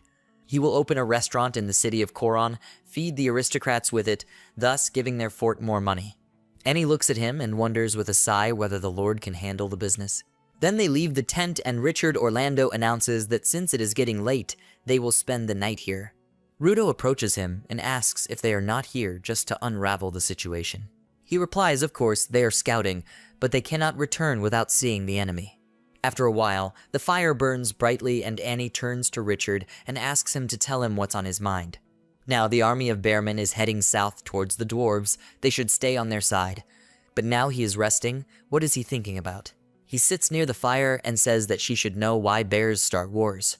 She stands opposite him and clarifies, for the sake of iron ore. He exclaims with a frown, right? Iron ore is irreplaceable. In an era of war and blood, the one with more resources has the initiative. After all, this ore doesn't belong to dwarves or bears. Why shouldn't he borrow it? But Annie asks in bewilderment, is he crazy? Hundreds of people from nearby forts dug deep and did not even see a glimpse of iron. Then Richard stands opposite her and asks again, is this dangerous? Would she like to join? In addition, the high mountain fort is now much stronger than it was before. Gunther approaches them along with Russell and joyfully says that they are ready. Jackals set up cannons and trolls use magical abilities. Richard looks at this and smiles and informs Annie that he even has a squad of magicians. Doesn't she think that his army is larger than 1,000 warriors? She looks at him with displeasure and clarifies, is he sure about this? He answers decisively, he is absolutely confident. He then thinks that if he convinces them, he can get closer to the dwarves. Richard Orlando extends his hand in a friendly manner and says that when this is all over, he will divide the ore in half with her. Annie shakes his hand and exclaims, then they have a deal. The next day, early in the morning, Richard stands on a high tower and shouts to the crowd of warriors to line up. This time they are involved in a battle for a high mountain fortress and for their lives. In this war, they must be the sword that cuts down the enemies. The warriors hear this and exclaim that they are ready. They will destroy the enemy. Richard Orlando raises his sword and shouts warily, they must be ready. The gnome castle is surrounded on one side by mountains, on the other side by a moat with water. Richard's army is approaching closer when suddenly he orders everyone to stop. There is someone here. Bamboo tubes emerge from the water, and then a troop of white rabbits with red eyes rises from there. Richard Orlando exclaims that everyone should be careful. The warriors disperse among the bushes and trees. He watches the rabbits climb up the ladders attached to the castle walls and notes that they seem to be preparing a secret attack on the dwarves' fortress. This is strange. Aren't bears supposed to fight dwarves? Why rabbits too? Annie turns to him and asks what's wrong with this. They made an alliance with the bears. Richard Orlando hears this and thinks again like this. Heather explains that such strong races as bears rarely use all their strength to attack. So the rabbits will help them in battle. Richard turns back and asks in bewilderment, they all knew this, but no one said anything about it. Model turns to him with a smile. Who would have thought that the venerable lord also knows nothing about this? Then he hits her on the head and says she shouldn't think that because of her short stature, enemies will never notice her. One of the rabbits climbs up the wall, holding a sharp dagger in his teeth. When they climb the wall, they see two sleeping gnomes. One of them opens his eyes and asks in surprise, "What is this?" But the white rabbit swings his sword and says, grinning, "The bald gnome." This time they attack. Another gnome also wakes up and announces the alarm. The enemies are advancing from Lake Bayeux. Reinforcements approach them, and one of the men with a mustache and beard exclaims menacingly, "What?" The bald dwarf commands to prepare for battle. They are under attack. The battle begins and the dwarves scream for the rabbits to get away. A man loads crossbows and, when firing, shouts that they are finished. Sharp spears fly down from the wall. The creatures shout that they can attack. They throw a ladder over the moat and approach the walls of the castle. The gate opens and dwarves with axes and shields appear from there, shouting that they must fight faster. The head of the rabbits with an eye patch shouts that they are just in time.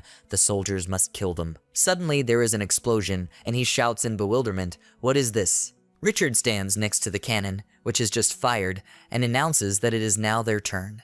The head of the white rabbits shouts that reinforcements have arrived for the dwarves. The barbarian warriors also run forward and shout that they must attack. They must destroy everyone. Richard swings his sword and splashes of blood fly to the side.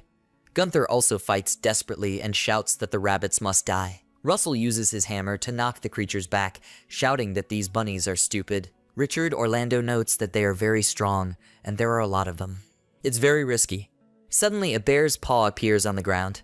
He turns around in bewilderment and exclaims, "What's going on? Is this an earthquake?" A huge shadow rises above him. The bear sees him and growls loudly. Richard looks at it and wonders, is it a bearman? It continues to emit a menacing roar and swings its mace. Richard looks on in horror when suddenly the monster strikes him. But he manages to block it and simply flies back, noting that it was a huge force. The head of the bearman with an eye patch shouts at the others to attack together. They should beat them to death. They can go on the attack. With these words, the rabbits and bears run into battle. The centaurs load their bows and shout that they must shoot. A serious battle begins. The head of the white rabbits gives the order to the reserve team, which comes out of the water, so that they too begin to fight. A fierce battle takes place right in front of the gates of the gnome's castle. Calls for killing are heard everywhere. Modil holds a staff in one hand and an energy ball in the other. She closes her eyes and sighs and notes that it looks like they need her help. Having climbed onto a high ledge, she sends an energy ball into the air, and it begins to kill bears and rabbits. The bear people ask in bewilderment what this is fire magic. They fight unfairly. They try to attack the troll, but he uses the Starskin skill and the sword simply breaks in half. The bearmen immediately exclaim, "What is this?" The troll begins to scream and a ring of fire appears around him. Two dwarves are watching from the tower what is happening on the field, and a man with a mohawk asks the patriarch what kind of people are these. They are too strong. The gnome patriarch Labai replies that he does not know. Maybe the blacksmith god sent them to help them. The man explains that he is requesting permission to command a squad to help them. But Lobby replies that this is not necessary. He and his squad need to save their people. Let others fight. The head of the bearmen shouts furiously that they must all gather. But Richard Orlando looks at them and realizes that they should probably find out how powerful he is as a lord. He then uses his sword to create an energy tornado. The bear sees this and is shocked. The tornado picks up the rabbits and Richard shouts that they must kill them all. He then tries to stab the head of the bearman, but he pulls the metal chain tightly and counters it. An information window appears next to Richard Orlando, which offers to activate the heavenly power.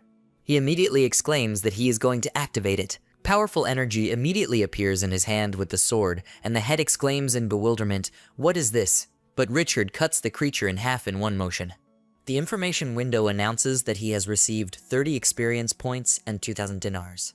He frowns and exclaims that it's all thanks to the system. The troll attacks one of the bears with a stream of flame. Gunther runs up to it, trying to attack. But it manages to intercept the blow and hits her with all its strength. She flies a long distance and hits the ground many times. Once she sees this, she turns to her and screams, "Gunther." Then he throws a sharp axe in his direction and shouts that it's just a stupid bear. But the weapon flies away from its body and it exclaims with mockery, and that's all. Suddenly, he manages to cut off the bear's head, and Richard Orlando, standing on the troll's shoulder, notes that he did not expect that invisibility would be so useful. The information window announces that he has received 100 experience and 70 dinars. Heather, along with Model and Russell, runs up to Gunther and asks her if she is okay. She rises on her elbows and replies with a smile that she is fine. She was saved by the stone skin technique. Richard climbs down from the troll's shoulder and notes that it looks like this guy's stone skin invisibility can be transferred to others. Gunther, joyfully clenching his fist, shouts that another crushing victory is theirs. But he frowns and looks to the side and sees the corpses of hares and bears lying around. Suddenly, a red glow appears above the creatures and they slowly rise. Model sees this and shouts, "What's wrong with them?" Richard Orlando explains that this is a berserker spell. Then more monsters appear, and he wonders if the Crescent Moon tribe, namely the Minotaurs, came to their aid. In the southwest of the Pompey Empire, houses and forests are located among the mountains. If we talk a little about the life of the Minotaurs tribe, they rely entirely on the witchcraft power of their powerful shaman Minotaurs, which drives them into madness. Thanks to this power, on the battlefield they turn into fierce and invincible warriors. And for their cruelty in the heat of battle, the Minotaurs were nicknamed the Bloody Hoof Tribe. Bears and rabbits, surrounded by purple flames, go on the attack again and make menacing sounds. Richard asks his squad if they saw Minotaurs cast the spell, but Model, frowning, explains that they are not completely mad. It apparently cast a spell from a distance. He exclaims with relief, "That's it. That means they have nothing to worry about." He then sees Gunther rushing to attack and notes that these soldiers are not her opponents at all. We can assume that they have already lost. The barbarian soldiers also begin to actively kill enemies, and Richard clarifies that they should not kill those who are lying down. There is no need to persecute deserters either. All they have to do is help the dwarves defend the fortress from the raid of the bearmen. For this, they will receive iron ore as a reward from them. They must set off to meet their new dwarf companions. When the squad approaches the gate, Lobby shouts for the people to stop. They must answer why they came. Richard stops and announces that he is the lord of the Highland fortress of the Pompey Empire. He and Annie from the Voya Trading Company came to help the dwarf fight the raiders. She stands nearby and raises her hand and says that it's her. He sees her and exclaims, "It's really her." Then Patriarch Labai comes down to them and asks for forgiveness for being too suspicious. She can come in, her followers can come in too. Annie exclaims that it's no big deal. Lord Richard is next to her, he is here to help them. He wonders why Lobby called him, the Great Lord, a follower. It's the same if he called him Shabby. Lobby turns to Annie and says that it is thanks to their great blacksmithing god that they survived this battle. She can go inside, and then they can talk. Richard Orlando crosses his arms and exclaims in dissatisfaction, what victory should he be thanked for, and not some god of blacksmithing? But Lobby does not hear this, and says he did not expect Annie to return at such a time. She explains that as soon as she and Lord Richard learned that the bearmen had attacked them, they thought that the dwarves would not be able to stand against them and immediately rushed to their aid. Lobby waves his hand and replies they really couldn't defeat them alone. When Richard hears this, he grins. Lobby frowns at him and clarifies, is he mocking the gnomes? But he replies that he didn't laugh, and it was his imagination. Annie immediately shouts that the Patriarch shouldn't be angry. Lord Richard is a famous warrior from the Pompey Empire. With good intentions, he came to the aid of the dwarven fortress. Patriarch Labai sits on the throne and notes, which means his spiritual strength must be at a fairly high level. Richard also sits on a chair and apologizes, but he does not develop spiritual power. Then Lobby asks in bewilderment, is he not developing spiritual power? Then how can he be called a knight? And Richard Orlando apologizes again and says that his companion called him a knight. Annie answers, confused, okay. She sits down on the chair next to him and asks Patriarch Lobby what he is going to do given that the danger has not yet been eliminated. He scratches his head and muses that the bearmen will probably attack again. First, they need to rest. Richard gets up from his chair and notes that in that case, they should give them a place to rest. But Lobby closes his eyes and, raising his hand up, replies that the city is full of empty stone houses. They can use them at their own discretion. Then they leave the main hall and Annie tells Richard that Patriarch Lobby was a little rude today, he shouldn't take it to heart. But he calmly replies that she shouldn't worry. He's not as petty as this guy. She adds that the Patriarch is not usually like this. The battle changed him. Richard Orlando notes that he thinks this dwarf is not suitable for the role of Patriarch. His complaints only harm the morale. Annie looks at him sadly and replies that he is too cruel. Not everyone is as fearless as him. Some people are still afraid of war. Richard turns and asks again, is this true? All people are afraid of war and death, and only by making their enemy fear them, even more will they not be able to win. But then they go into one of the houses, and he says that she should just have a good rest today. When deep night comes, the gnomes sit in the fortifications of the castle and heal their wounds. A man with gray hair bandages another dwarf's wounded arm and asks if he is okay. The red-bearded man replies that if he takes it easy, it will be easier for him too. A man with a thick brown beard approaches them and exclaims, "They must come out again. It's better not to disturb the orcs and monsters again." Richard Orlando lies on the bed and turns back and asks if Heather is sleeping. She kneels with her head bowed and replies that the ceilings in this room are too low. It would probably be better if she slept outside.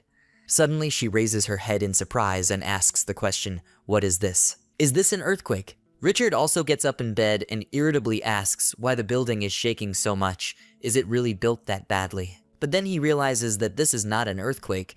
Then where does the vibration come from? Is this really what he's thinking about? Huge minotaurs and bearmen appear outside. The dwarves load their crossbows and sound the alarm. The enemies are already here. The warriors grab their weapons and shout that they must run faster. They must not lag behind. When their squad leaves the castle gates, they see an army of people from the Pompeian Empire and are surprised. Are they already here? So fast. Richard turns around and asks in surprise if they came too. Lobby holds a long stick in his hands and exclaims, "What does this mean? Since the minotaurs and other creatures came here in a whole pack, they will fight without sparing their lives." Then Richard Orlando clarifies that this time Minotaur is present. How is he going to fight everything? A man with a mohawk approaches him and explains that the Bullhead tribe is very impulsive. They will lure them into a trap, then attack them in a crowd. Lobby adds that they are also too tall, so they would have to bend down to attack them. Gunther turns to Heather and grins, saying that she is tall, so today it will be dangerous for her to fight. Heather also answers her with a smile that she is actually not small either. Richard makes a mental note that these halflings are very generous. It starts to rain, and the dwarves, loading their crossbows, exclaim that if the minotaurs destroy the city wall, they will all die. The man next to him confirms this. Yes, they are too fierce. A man with a mohawk approaches them and exclaims that they should stop talking nonsense. They must get to work quickly. Richard Orlando looks at the bearmen and minotaurs running towards them and notes that there are really a lot of them. They are very strong. After a while, they can see if they can catch a few and sell them to the arena. Gunther stands next to him and asks, "You can get a lot of money for them. Is that true?" He puts his hands in his pocket and notes, "But it won't be easy to tame them." She laughs back. Two dwarves watch them. One of them notes that these people are really crazy.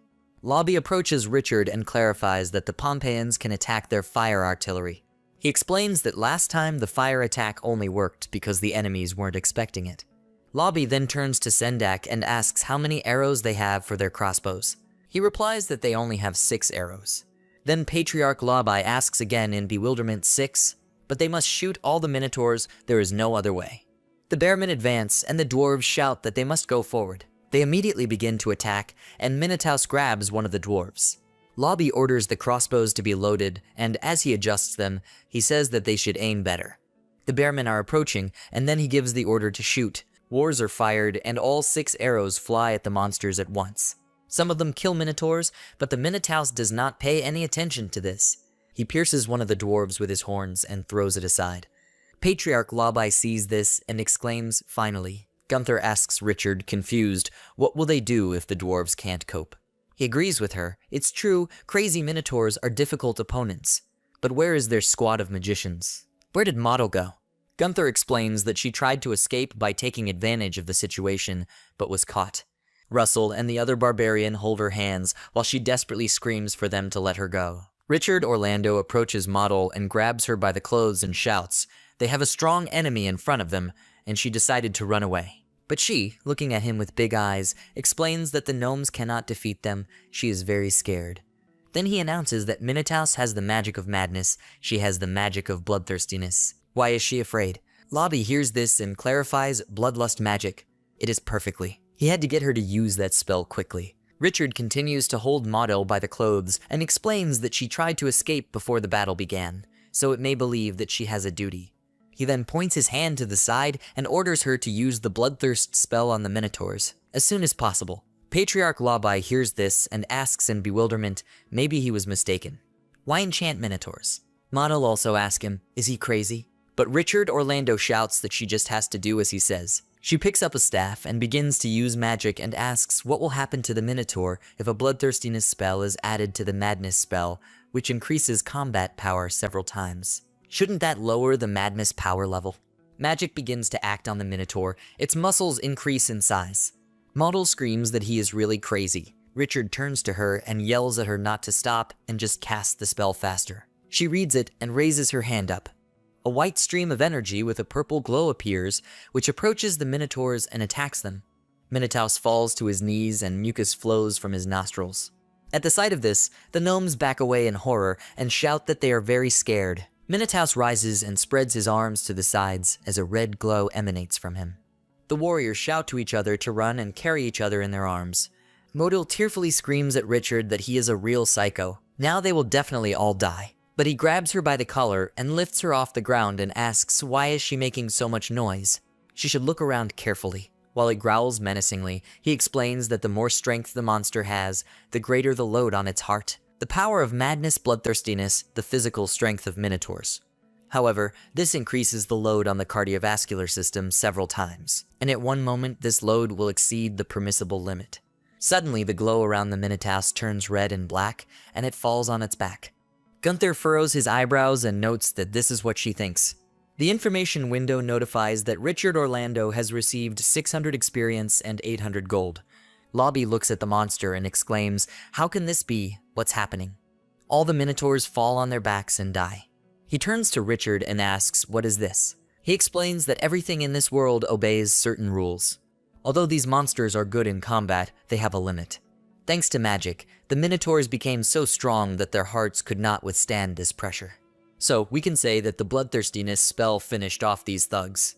Patriarch Lobby clenches his fists and adds, that is, the magical forces overwhelmed the bodies of the Minotaurs so much that they simply tore their internal organs. Richard Orlando confirms this right. In short, they defeated the Minotaurs with a force of which they are proud. He came up with this method when he saw how monsters were kneeling, unable to withstand the forces of madness. Lobby gives a thumbs up and smiles that the Lord is incredibly smart. In response, he grins and says that great strength often becomes the main weakness. Suddenly, Model announces that it was she who cast the spell. But Richard laughs again and turns to her and clarifies that she was working off her debt for attempting to escape. Does she really hope to take credit for other people's achievements? But she turns away with displeasure, and then he asks in surprise if Model really doesn't agree with anything else. Did she really think that she was the coolest shaman with rich combat experience? She runs away when meeting a strong opponent. Seeing the victory, she decided to appropriate someone else's glory. In fact, such an experience is worse than nothing. In the future, the High Mountain Fortress will certainly reach a high level, but its combat experience gained in battles with primitive wild tribes is simply useless. Modil turns away with tears in his eyes, and Richard Orlando adds that, in fact, painted canvas is less suitable for painting than white paper. Then they approach the Minotaur lying on the ground, and Lobby asks if they were all dead.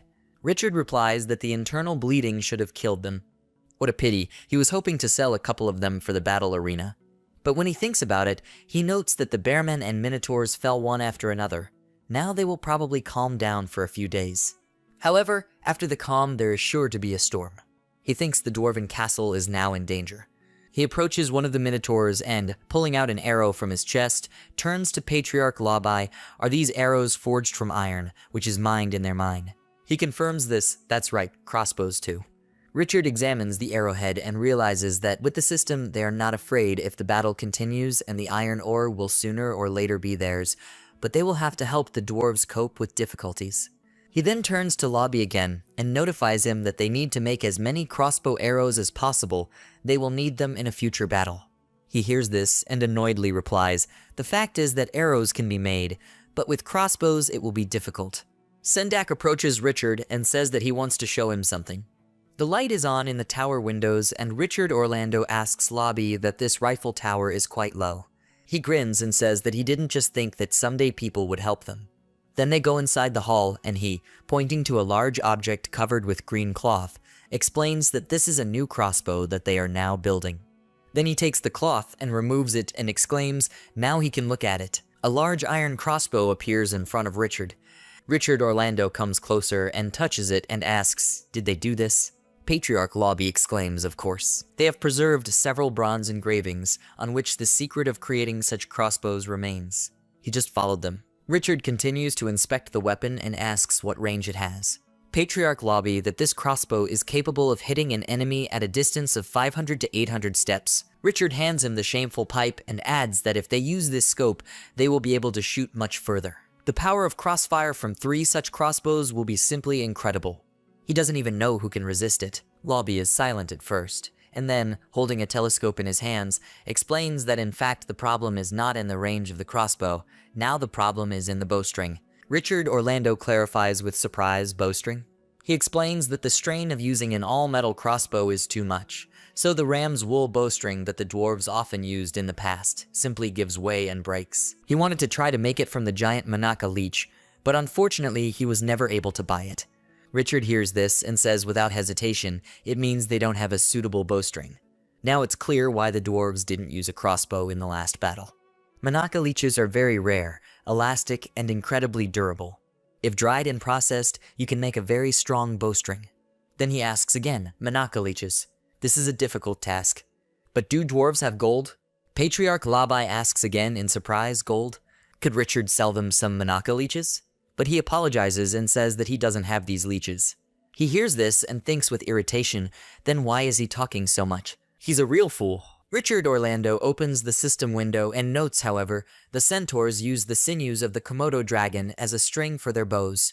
If you twist several of these strings into one, then he thinks that such a bowstring can replace the Monarch leech.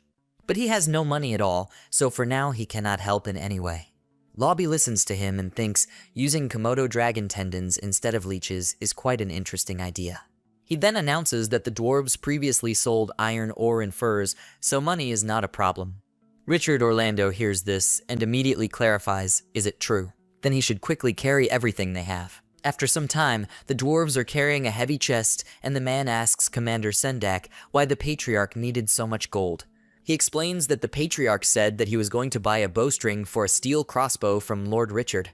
The blonde dwarf looks at him questioningly and then exclaims that this Pompeian is not as easy as it seems. He is more than sure that the Lord is helping them not out of a noble motive, but solely for the sake of achieving his goals. The red-bearded man agrees with this. He thinks so too. They are not so easy to deceive. Sendak looks in their direction and irritably says that he is still helping them. They must remember that the shadow of failure has not gone so far. Richard may be their last hope for victory in this war. The blonde dwarf holds the chest tightly and answers, he knows it. Then Sendak thoughtfully adds that in their entire clan, there is no one stronger than him. Soon the dwarves are actively tying the dragon's sinews together, making a bowstring. Lobby turns to Richard Orlando and notes that if they are attacked by too many enemies, then this bowstring will not last long. He turns his head, enthusiastic, and clarifies, what is it? Is he afraid of losing? Suddenly Patriarch Labai, covering his face with his hands, begins to cry and explains that the point is not that he is afraid of losing, but that they have been fighting for half a month. Most of the dwarves and the fortress were wounded or killed. They could not withstand another battle. Richard then says that, to be honest, he has smarter tactics for this battle. Lobby asks with interest what tactics. He explains that the cause of this war was the iron ore they are protecting. Is that true? Then they can retreat, leaving Lake Bayou to them. They will wait until the tribes start fighting for this territory, and then they will simply finish off what they got. But Patriarch Labai raises his hands in fear and exclaims, no, they cannot give Lake Bayou. Richard Orlando asks in surprise why. He explains that in fact, they are not only guarding iron ore. Richard crosses his arms and clarifies, that is, they protect not only iron ore. Are they really gnomes hiding some secret at the bottom of the lake? He imagines dwarves bathing in a lake, at the bottom of which lies a skull covered with crystals. In the large hall of the tower, the light continues to burn, and one of the dwarves exclaims that this is the most important secret of the dwarves. He is categorically against revealing this to strangers. Sendak rises from his chair and notes that a secret that is important to them may not be so important to others. The man who sits not far from him notes that Lord Pompey is not a naive kid at all. He needs good reasons to help them. To another window with a braided mustache exclaims that Reno is right. He thinks they shouldn't trust this Pompeian. But Sendak hits the table with his hand and shouts that they are all wrong. Without the help of Lord Richard, the dwarven castle would have already fallen under the onslaught of the Minotaurs. Lobby turns to the man sitting next to him and says that his words make sense. He agrees that the Pompeians did everything possible to save them. But Reno notes displeasedly that getting help from the Pompeians and revealing their secret are two different things. No matter how hard they try to convince him, he still doesn't agree. Patriarch Lobby notifies the elders that they must be clear that the war is not over, and they may still be defeated. Now their people are not able to independently resist the onslaught of the enemy, so he fears that Richard is their last hope. That's it, the meeting is over. Troll training is taking place on the shore of the lake. One of the monsters yells menacingly, and then hits the ground with its fists, on which grass grows and flowers bloom. Richard Orlando looks at it annoyed and asks, is it serious? The troll trained for so long to show him this useless technique. Annie stands next to him, telling him not to worry, even if it seems useless now, maybe it will be useful in the future. Maudil agrees, that's it. Previously, he even called stone skin a useless technique, decided to approach me, and, placing his hand on her head, notes that the soldiers of a high mountain fortress should be able to cast powerful spells. She needs to train even harder. Sendak approaches him, and soon they dive into the lake, and, with the help of heavy stones, sink to the bottom through the cave. Richard Orlando looks ahead in bewilderment and, floating past a creature chained in chains, wonders if it is possible that this is the thing chained by the legendary Titan. And these dwarves are by no means ordinary guys. They used iron ore as a cover to keep it a secret. He, along with Sendak and Lobby, swims closer. Patriarch Lobby swims up to the Titan's eyes, which immediately glow red. Richard sees this and mentally exclaims, this is simply incredible. Could it be that Titan sensed their presence? After that, they return back and climb out of the lake. Richard Orlando takes off his swimming helmet and says at first he thought they were hiding a gold mine there, but he never expected it to be Titan. Lobby explains that when they began mining the ore at the bottom of the lake, they discovered a fault. They also didn't expect that there was a Titan hidden inside. Richard asks, then why are their people so desperate to hide it? He grins and explains that this is an unusual Titan. He is the ancestor of the dwarf clan. Richard Orlando hears this and asks with a smile, ancestor. Yes, how is this possible? He also mockingly thinks how the giant Titans could have such short offspring as them. But Patriarch Lobby insists, the Lord saw how the Titan's eyes glowed. He confirms this, yes, but when they left, the eyes stopped glowing. Lobby dives into the water again and invites him to look again. The creature's eyes light up red again, and he explains that the Titan's soul senses the blood of the dwarves, so the eyes begin to shine. One group flows through their veins. He is their god. Titans are ancient magical creatures. In legends, their height exceeded even dragons. At a time when chaos reigned on Earth, they personified strength itself. The Titans, possessing the magic of creation, were the only rulers of the Earth, but all creatures are subject to the laws of life and death. Over time, it became more and more difficult to survive there, and eventually they disappeared from their world. Richard, standing in clothes knee-deep in water, asked Lobby why he didn't just run away with this Titan. It's not a problem for him to get through the mountains. He explained that things are not that simple. The local iron ore forms a special magical field that holds the spiritual power of the ancestor. If the ancestor leaves this place, his spiritual power will dissipate. Richard grinned and asked again, but why did he think that? There is no evidence that iron ore will actually help lock away a Titan's soul. Lobby grabbed his head and replied, no, there is evidence. Previously, the light that the titanium's eyes emitted was much stronger, but when they began to mine iron ore, it weakened significantly, so they recently banned their fellow tribesmen from mining iron ore. Richard spoke, so that's it. Are they going to protect this Titan to the death? He replied, not to that extent. They noticed that during the full moon, the power of the Titan's soul activated by itself. During this period, he does not need anyone to be nearby. And during the full moon, this power is much stronger than at normal times. The Patriarch replied that they believe that it is the full moon that can stimulate the power of titanium. They also have ancient books that say that this power can be inherited, and if this is adopted, then there will be no enemy to fear. Richard asked, does he want to inherit the power of his soul? The Patriarch answered, yes, they have tried many times already, but to no avail. He and Elder Reno calculated that tomorrow night there would be the fullest moon in the last century. The power of the Titan could be harnessed by casting a spell that night. Richard thought with a smile, now he understands why these little guys defend Lake Bay so strongly. Suddenly he asked a question, but why did they tell him all this? Are they afraid that he started all this to steal the power of the soul? Lobby said in response, "It's not so scary if the power of the Titan's soul falls into his hands. It's much more scary if no one inherits this power and it just disappears." They discussed this at the Council of Elders, and if none of the dwarves succeeded in inheriting the power of titanium, then they would allow him to try to. Richard waved his hand and asked him again, is he kidding? They tried to do this so many times, but they didn't succeed, and now they want them, people, to find problems for themselves. He replied that this is not necessary at all. Lord Richard can succeed if he has enough physical strength. Richard smiled and said, soul and body complement each other. He thinks gnomes, as blood relatives, have a better chance of success. The patriarch grinned and said, this is so, after which Richard said that it was time for them to return, and if they were gone for too long, the others would suspect something was wrong. One of the dwarves called him brother and asked him to help them keep this secret, especially from Mrs. Azenani. Richard told Lobby that he didn't have to worry about it because he wouldn't tell her anything, but they had to return as soon as possible, otherwise she might suspect something. At that moment, Gunter turned sharply towards Richard and asked where he went out and why he was wet. He replied that he accidentally fell into the lake. She needs to get him a towel. She replied, okay. After that, Richard asked her a question, why are they here? Where are the other people? She answered, Mistress Annie went to watch Modal train the trolls, and Heather and the others went with them for company. Richard looked away and thought about how he hoped the dwarves would be safe as long as he inherited the Titan's power. At that moment, Heather ran to them and shouted, Sir, that's bad. He asked cautiously, what happened? She answered with a menacing look, the enemy army is moving here, about 70 miles left. He replied as if it was not the right time. How many are there? Heather said, there are about 4,000 or 5,000 of them. He smiled and said, they will not stop until they reach their goal. He is afraid that tomorrow there will be another battle on the night of the full moon. After some time, a thunderstorm appeared in the sky.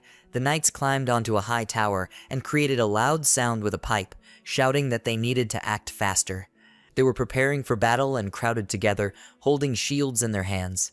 Sendak thought, may Hephaestus bless them. Meanwhile, one of the monsters looked through the telescope and said, seeing the collected gnomes and demi-humans, that they were trying to resist, like wild animals driven into a corner.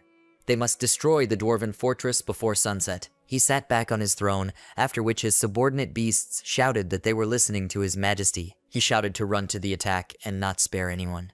Lobby grabbed his head and said, if the battle could be delayed by just one day, if one of their tribe managed to inherit the power of a titan, then they would not have to fight. Richard put his hand on his shoulder and said that now is not the time for regrets. The defense of the fortress is completely under his leadership. He looked at him with a smile and said, Brother Richard. The monster extended his paw and shouted to finish off these little guys, when suddenly his entire army rushed straight towards the dwarves, screaming loudly. Sendak shouted, the enemy is attacking, we must prepare. The opponents began to approach each other when suddenly Richard, standing on the roof of the castle, realized that it was time to act, after which he extended his hand and shouted fire. Arrows flew straight at the enemies, both from the cannons and from the bow soldiers. Many animals scattered in all directions from the injuries and blows they received. The armies clashed and shouted at each other to die. We need to kill them. Moto grabbed the staff in her hand and shouted loudly that there were bright rays of light behind her. Many dwarves opened their mouths in shock and fear. Explosions began to occur everywhere. The monsters screamed loudly in pain and horror, as did the many dwarves who were captured by them. The battle continued. Richard shouted for the giants to leave him, when he suddenly grabbed the sword in his hands, jumped high and pounced on one of the bears, cutting off the creature's hand. The chief of the animals turned to him and asked, Big brother? Richard got close to him and screamed. The monster made sudden movements with his weapon, and he screamed at him that he was a freak. After that, Richard was pulled away. He flew some distance away. Gunther turned in his direction and shouted in fear, boss. He stopped in front of the monster and spoke with a smile. No wonder this is the king of the bear people. He himself doesn't even remember the last time he was wounded. The monster screamed that it would take his life. Richard got angry and asked again, did he decide to die? He made sharp movements with his sword, destroying several opponents, after which the clouds in the sky cleared. Many crippled monsters lay on the ground in pools of blood and surrounded by broken weapons. Gunther turned to Richard and said that they seemed to have gone crazy. They can't beat them. He grinned, finishing off one of the monsters, and screamed with anger, when suddenly a system notification appeared in front of him and told him the first-class barbarian warrior Romeo was killed in battle, the centaur warrior Harry was killed, 9 soldiers, including the first-class barbarian Jarwin, were seriously injured. Level 3 Berserk Gunter and 2 other people were slightly injured. He said, gritting his teeth, that this was terrible, because this was the first time a high mountain fortress was losing people. This crazy herd, not sparing their own lives, goes ahead. He turned to Gunter and asked her to tell Heather to cover them with a volley of arrows. They were retreating back to the dwarves' castle. It started to rain outside. Someone said that he was in pain and needed to act more easily. It was one of the wounded gnomes who was being treated, and he kept saying that he was in pain and needed to be saved. Lobby was frightened to see the badly wounded Sendak and shouted his name, after which he began to sob, and Richard turned to him and shouted, "They are in such a terrible situation, and he still has time to cry." He grabbed him sharply by his beard and continued to shout that he was the patriarch and he must pull himself together and call on his brothers to defend this place. He must not give up. He looked at him in surprise and asked again, should he do this? He wiped away his tears, walked away from the others and said, yes, he should. After this, Richard approached the bloody Sendak and wished him to rest in peace. Annie was behind him and asked, "Sir, how are things?" He was dumbfounded and answered her, without turning around, that the assault on the city had begun. The elves had excellent hearing, so she should hear the sounds of battle coming from outside. Meanwhile, the monsters continued to attack the castle building, screaming loudly. They lifted a huge log in their hands and hit the goal with it. One goblin put his hand to the ground and shouted, "Petrification, everyone must fall together." The dwarf knights tried to defend their fortress and hold the gate. The animals began to crawl onto the high walls of the castle thanks to the ladders, and climbing onto the roof, they attacked some of the gnomes with their swords, who screamed. The enemies made their way inside, and they needed to escape. One of the monsters grinned loudly, when suddenly Maudil shouted to the master that things were bad, because enemy soldiers had made their way into the fortress. Richard and Annie turned in her direction, and were surprised that it happened so quickly, after which Richard shouted, "Why did the 2 of them come back? Why didn't she hit them with a fireball?" Maudil answered him in a trembling voice that the rain was too heavy and the fireball would be of no use. He shouted back at her that she was a useless girl, so where are Gunter and Heather? At that moment, there was a bright flash of light near the gate, and many dwarves flew away from it, shouting loudly. Gunther looked at this in shock and realized that it was the end for them. Many monsters made their way inside with their huge heavy weapons and looked at them with crazy expressions. Richard shouted, "Gunther, is she okay?" She replied, "Yes, she was intact, but even the petrification technique could not stop them from breaking into the city." Richard turned to Lobby and asked him how many people he had left. He answered that there were less than 100 of them left. Richard smiled and said out loud, that is, each of them must defeat at least 100 opponents. 2 monsters were already pointing their huge guns at him right in front of his face. He got angry, swung his sword, and shouted to separate them first. Everyone must go into battle together. All the guys rushed into battle and began to destroy one monster after another. Gunther killed one bird by cutting it with her sword, as did Richard himself, who swung the blade of his sword often and sharply. When Richard cut another monster in half, he shouted loudly from his efforts. But at that moment, the main monster of the enemy army turned to him and shouted to his subordinates to first deal with him and destroy him. They rushed to escape towards Richard, who was ready. And a moment later, he raised his sword up, twirled it many times, and shouted loudly, causing many light rays to appear in the air, after which he struck the sword directly on the ground towards the opponents, causing the entire area to glow with a bright light.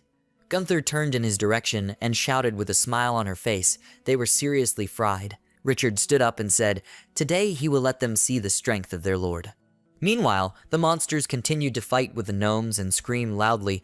One of the gnomes approached the bear, which opened its mouth in shock, and at that moment Gunther shouted to Lord Richard that it seemed the gnomes could not cope. He turned towards the lobby, who stopped opposite the ominous monster, and asked again, "Are they not coping?" "Exactly. Modal must use the bloodlust technique." Suddenly, Richard sharply shouted at her to act faster, and magical rays formed around her body.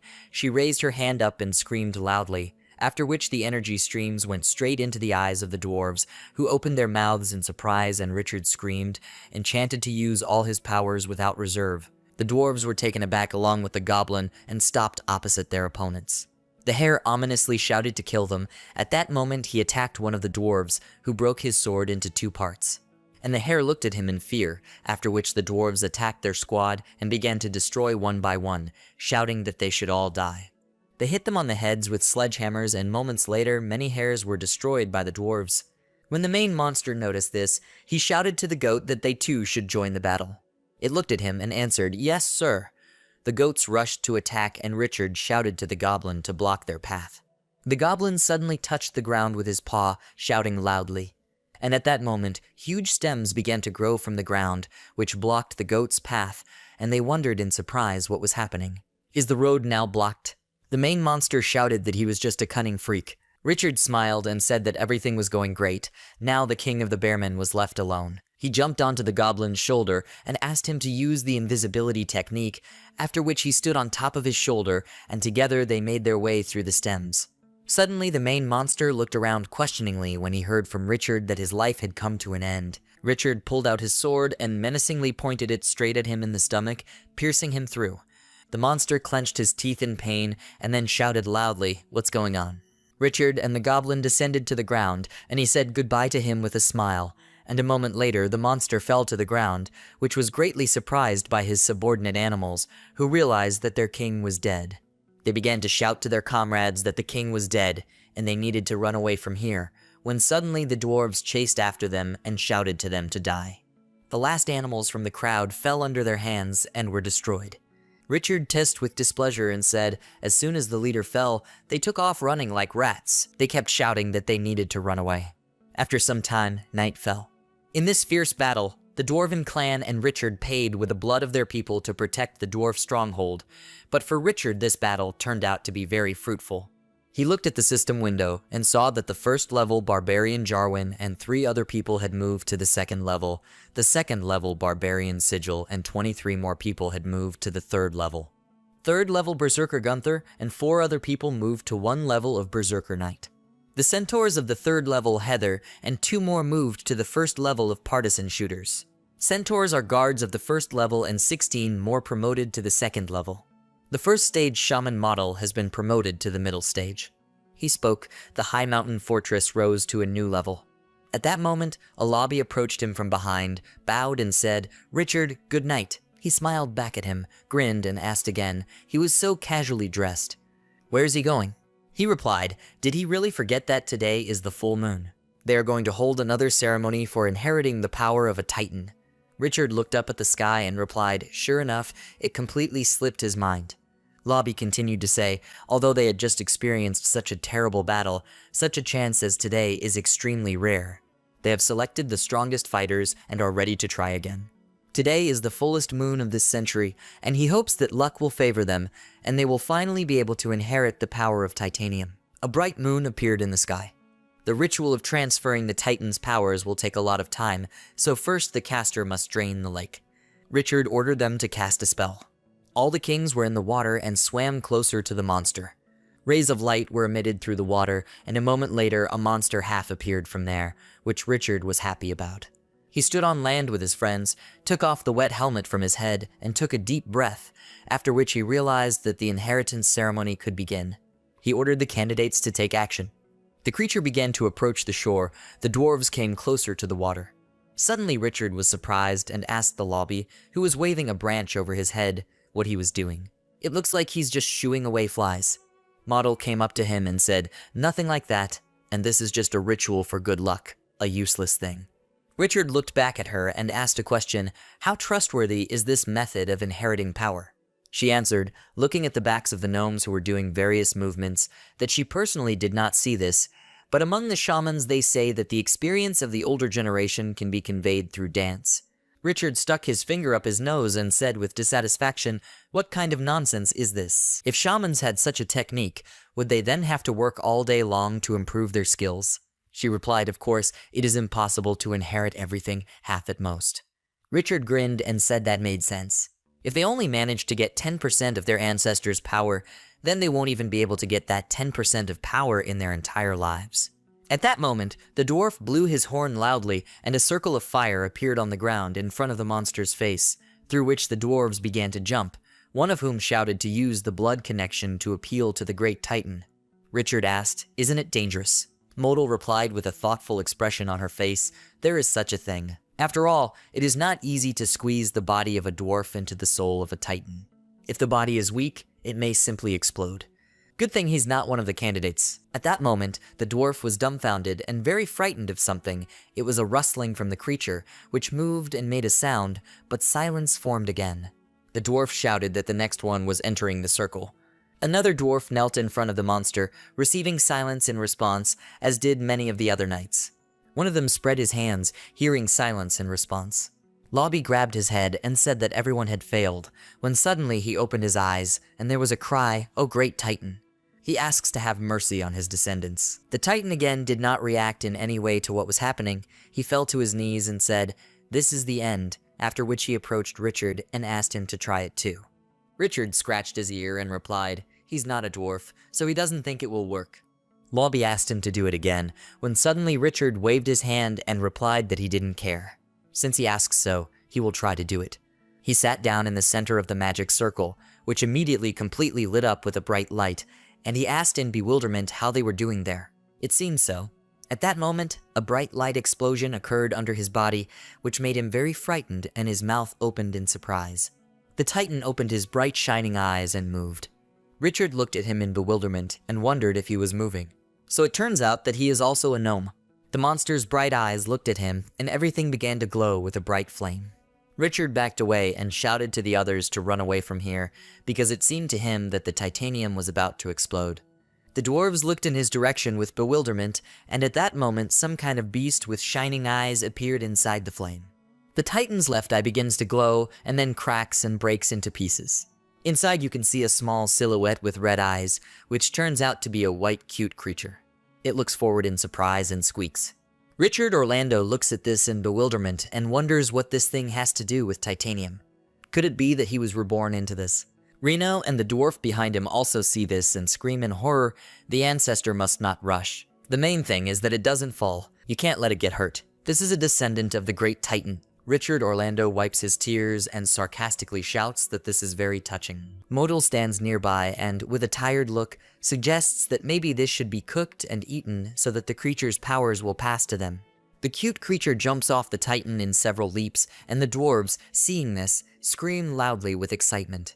Richard looks at the creature with tenderness and notes that it is not for nothing that it is a descendant of the great Titan. This one loves to tower over everyone. It hangs onto the Titan with its claws, and then jumps off and lands right on the finger of one of the trolls.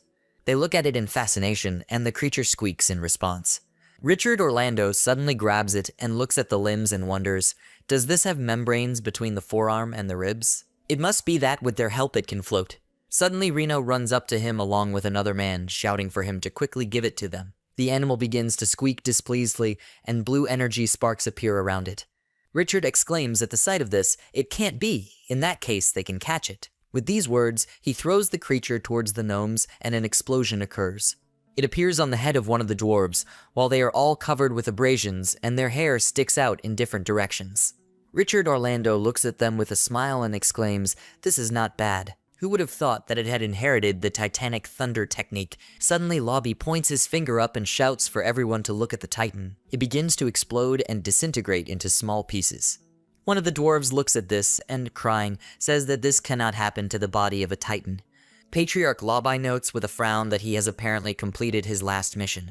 It was his time to return to Earth. The creature also squeaks thoughtfully, and Richard suggests calling it Chuchi. When a bright sunny day arrives, caravans with carts go past the mountains. Annie and Richard Orlando are sitting in one of the carts. She is excited and asks why he is in such a hurry to return to the high mountain fortress. They didn't even have time to discuss the terms of cooperation. But he closes his eyes and answers that she should not worry, she will receive her share, as they agreed. Annie stares at him and then exclaims, are he and those dwarfs hiding something from her? Richard sighs and then chuckles nervously and says, of course not. Chuchi appears from behind him and squeaks loudly. She sees it and shouts with joy how cute it is. Richard Orlando, stroking this, replies that at first the dwarves wanted to raise the creature, but as soon as he left, Chuchi began to refuse food, so the dwarves had to give it to him. With these words, he gives Chuchi a bottle of milk and tells him to drink it slowly. A few days later, Richard and Annie arrived safely at the Highland Fortress. Then she and the merchants went back to the trade guild, promising to send people as soon as possible to establish trade relations. But a few days later, without waiting for Annie, Richard Orlando met with the head of the Sauron Reserve. Richard dismounts from his horse and approaches Lord Sauron and exclaims that they have not seen each other for a long time. He looks at him while sitting on his horse and notes that he has been popular lately. All the bards of Callan sing his story. Richard bows low and asks if the Lord is passing through here or came here on purpose. He wonders what all this formality is for, but then explains that he came here on purpose. To be more precise, he came here for Richard Orlando. Richard hears this and is surprised to clarify for his sake, but he's not interested in men. Sauron explains that this is not what he meant. He brought a rare delicacy. Would he like to chat with him a little while eating? Richard thoughtfully agrees. Okay. After some time, they come to the fortress and Sauron takes out a huge squid from the bag. Richard Orlando sees this and notes with disappointment that is, according to Lord Sauron, a rare delicacy is teppanyaki squid. That is, squid cooked Japanese style on a special teppan iron pan next to the people dining. Chuchi suddenly appears and jumps into his arms.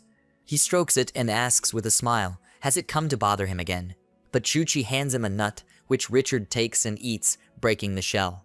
It just looks upset at the fallen shell. Lord Sauron sees this and also says that it is very cute. There is a vibration of elemental energy coming from it. Is it a demonic beast?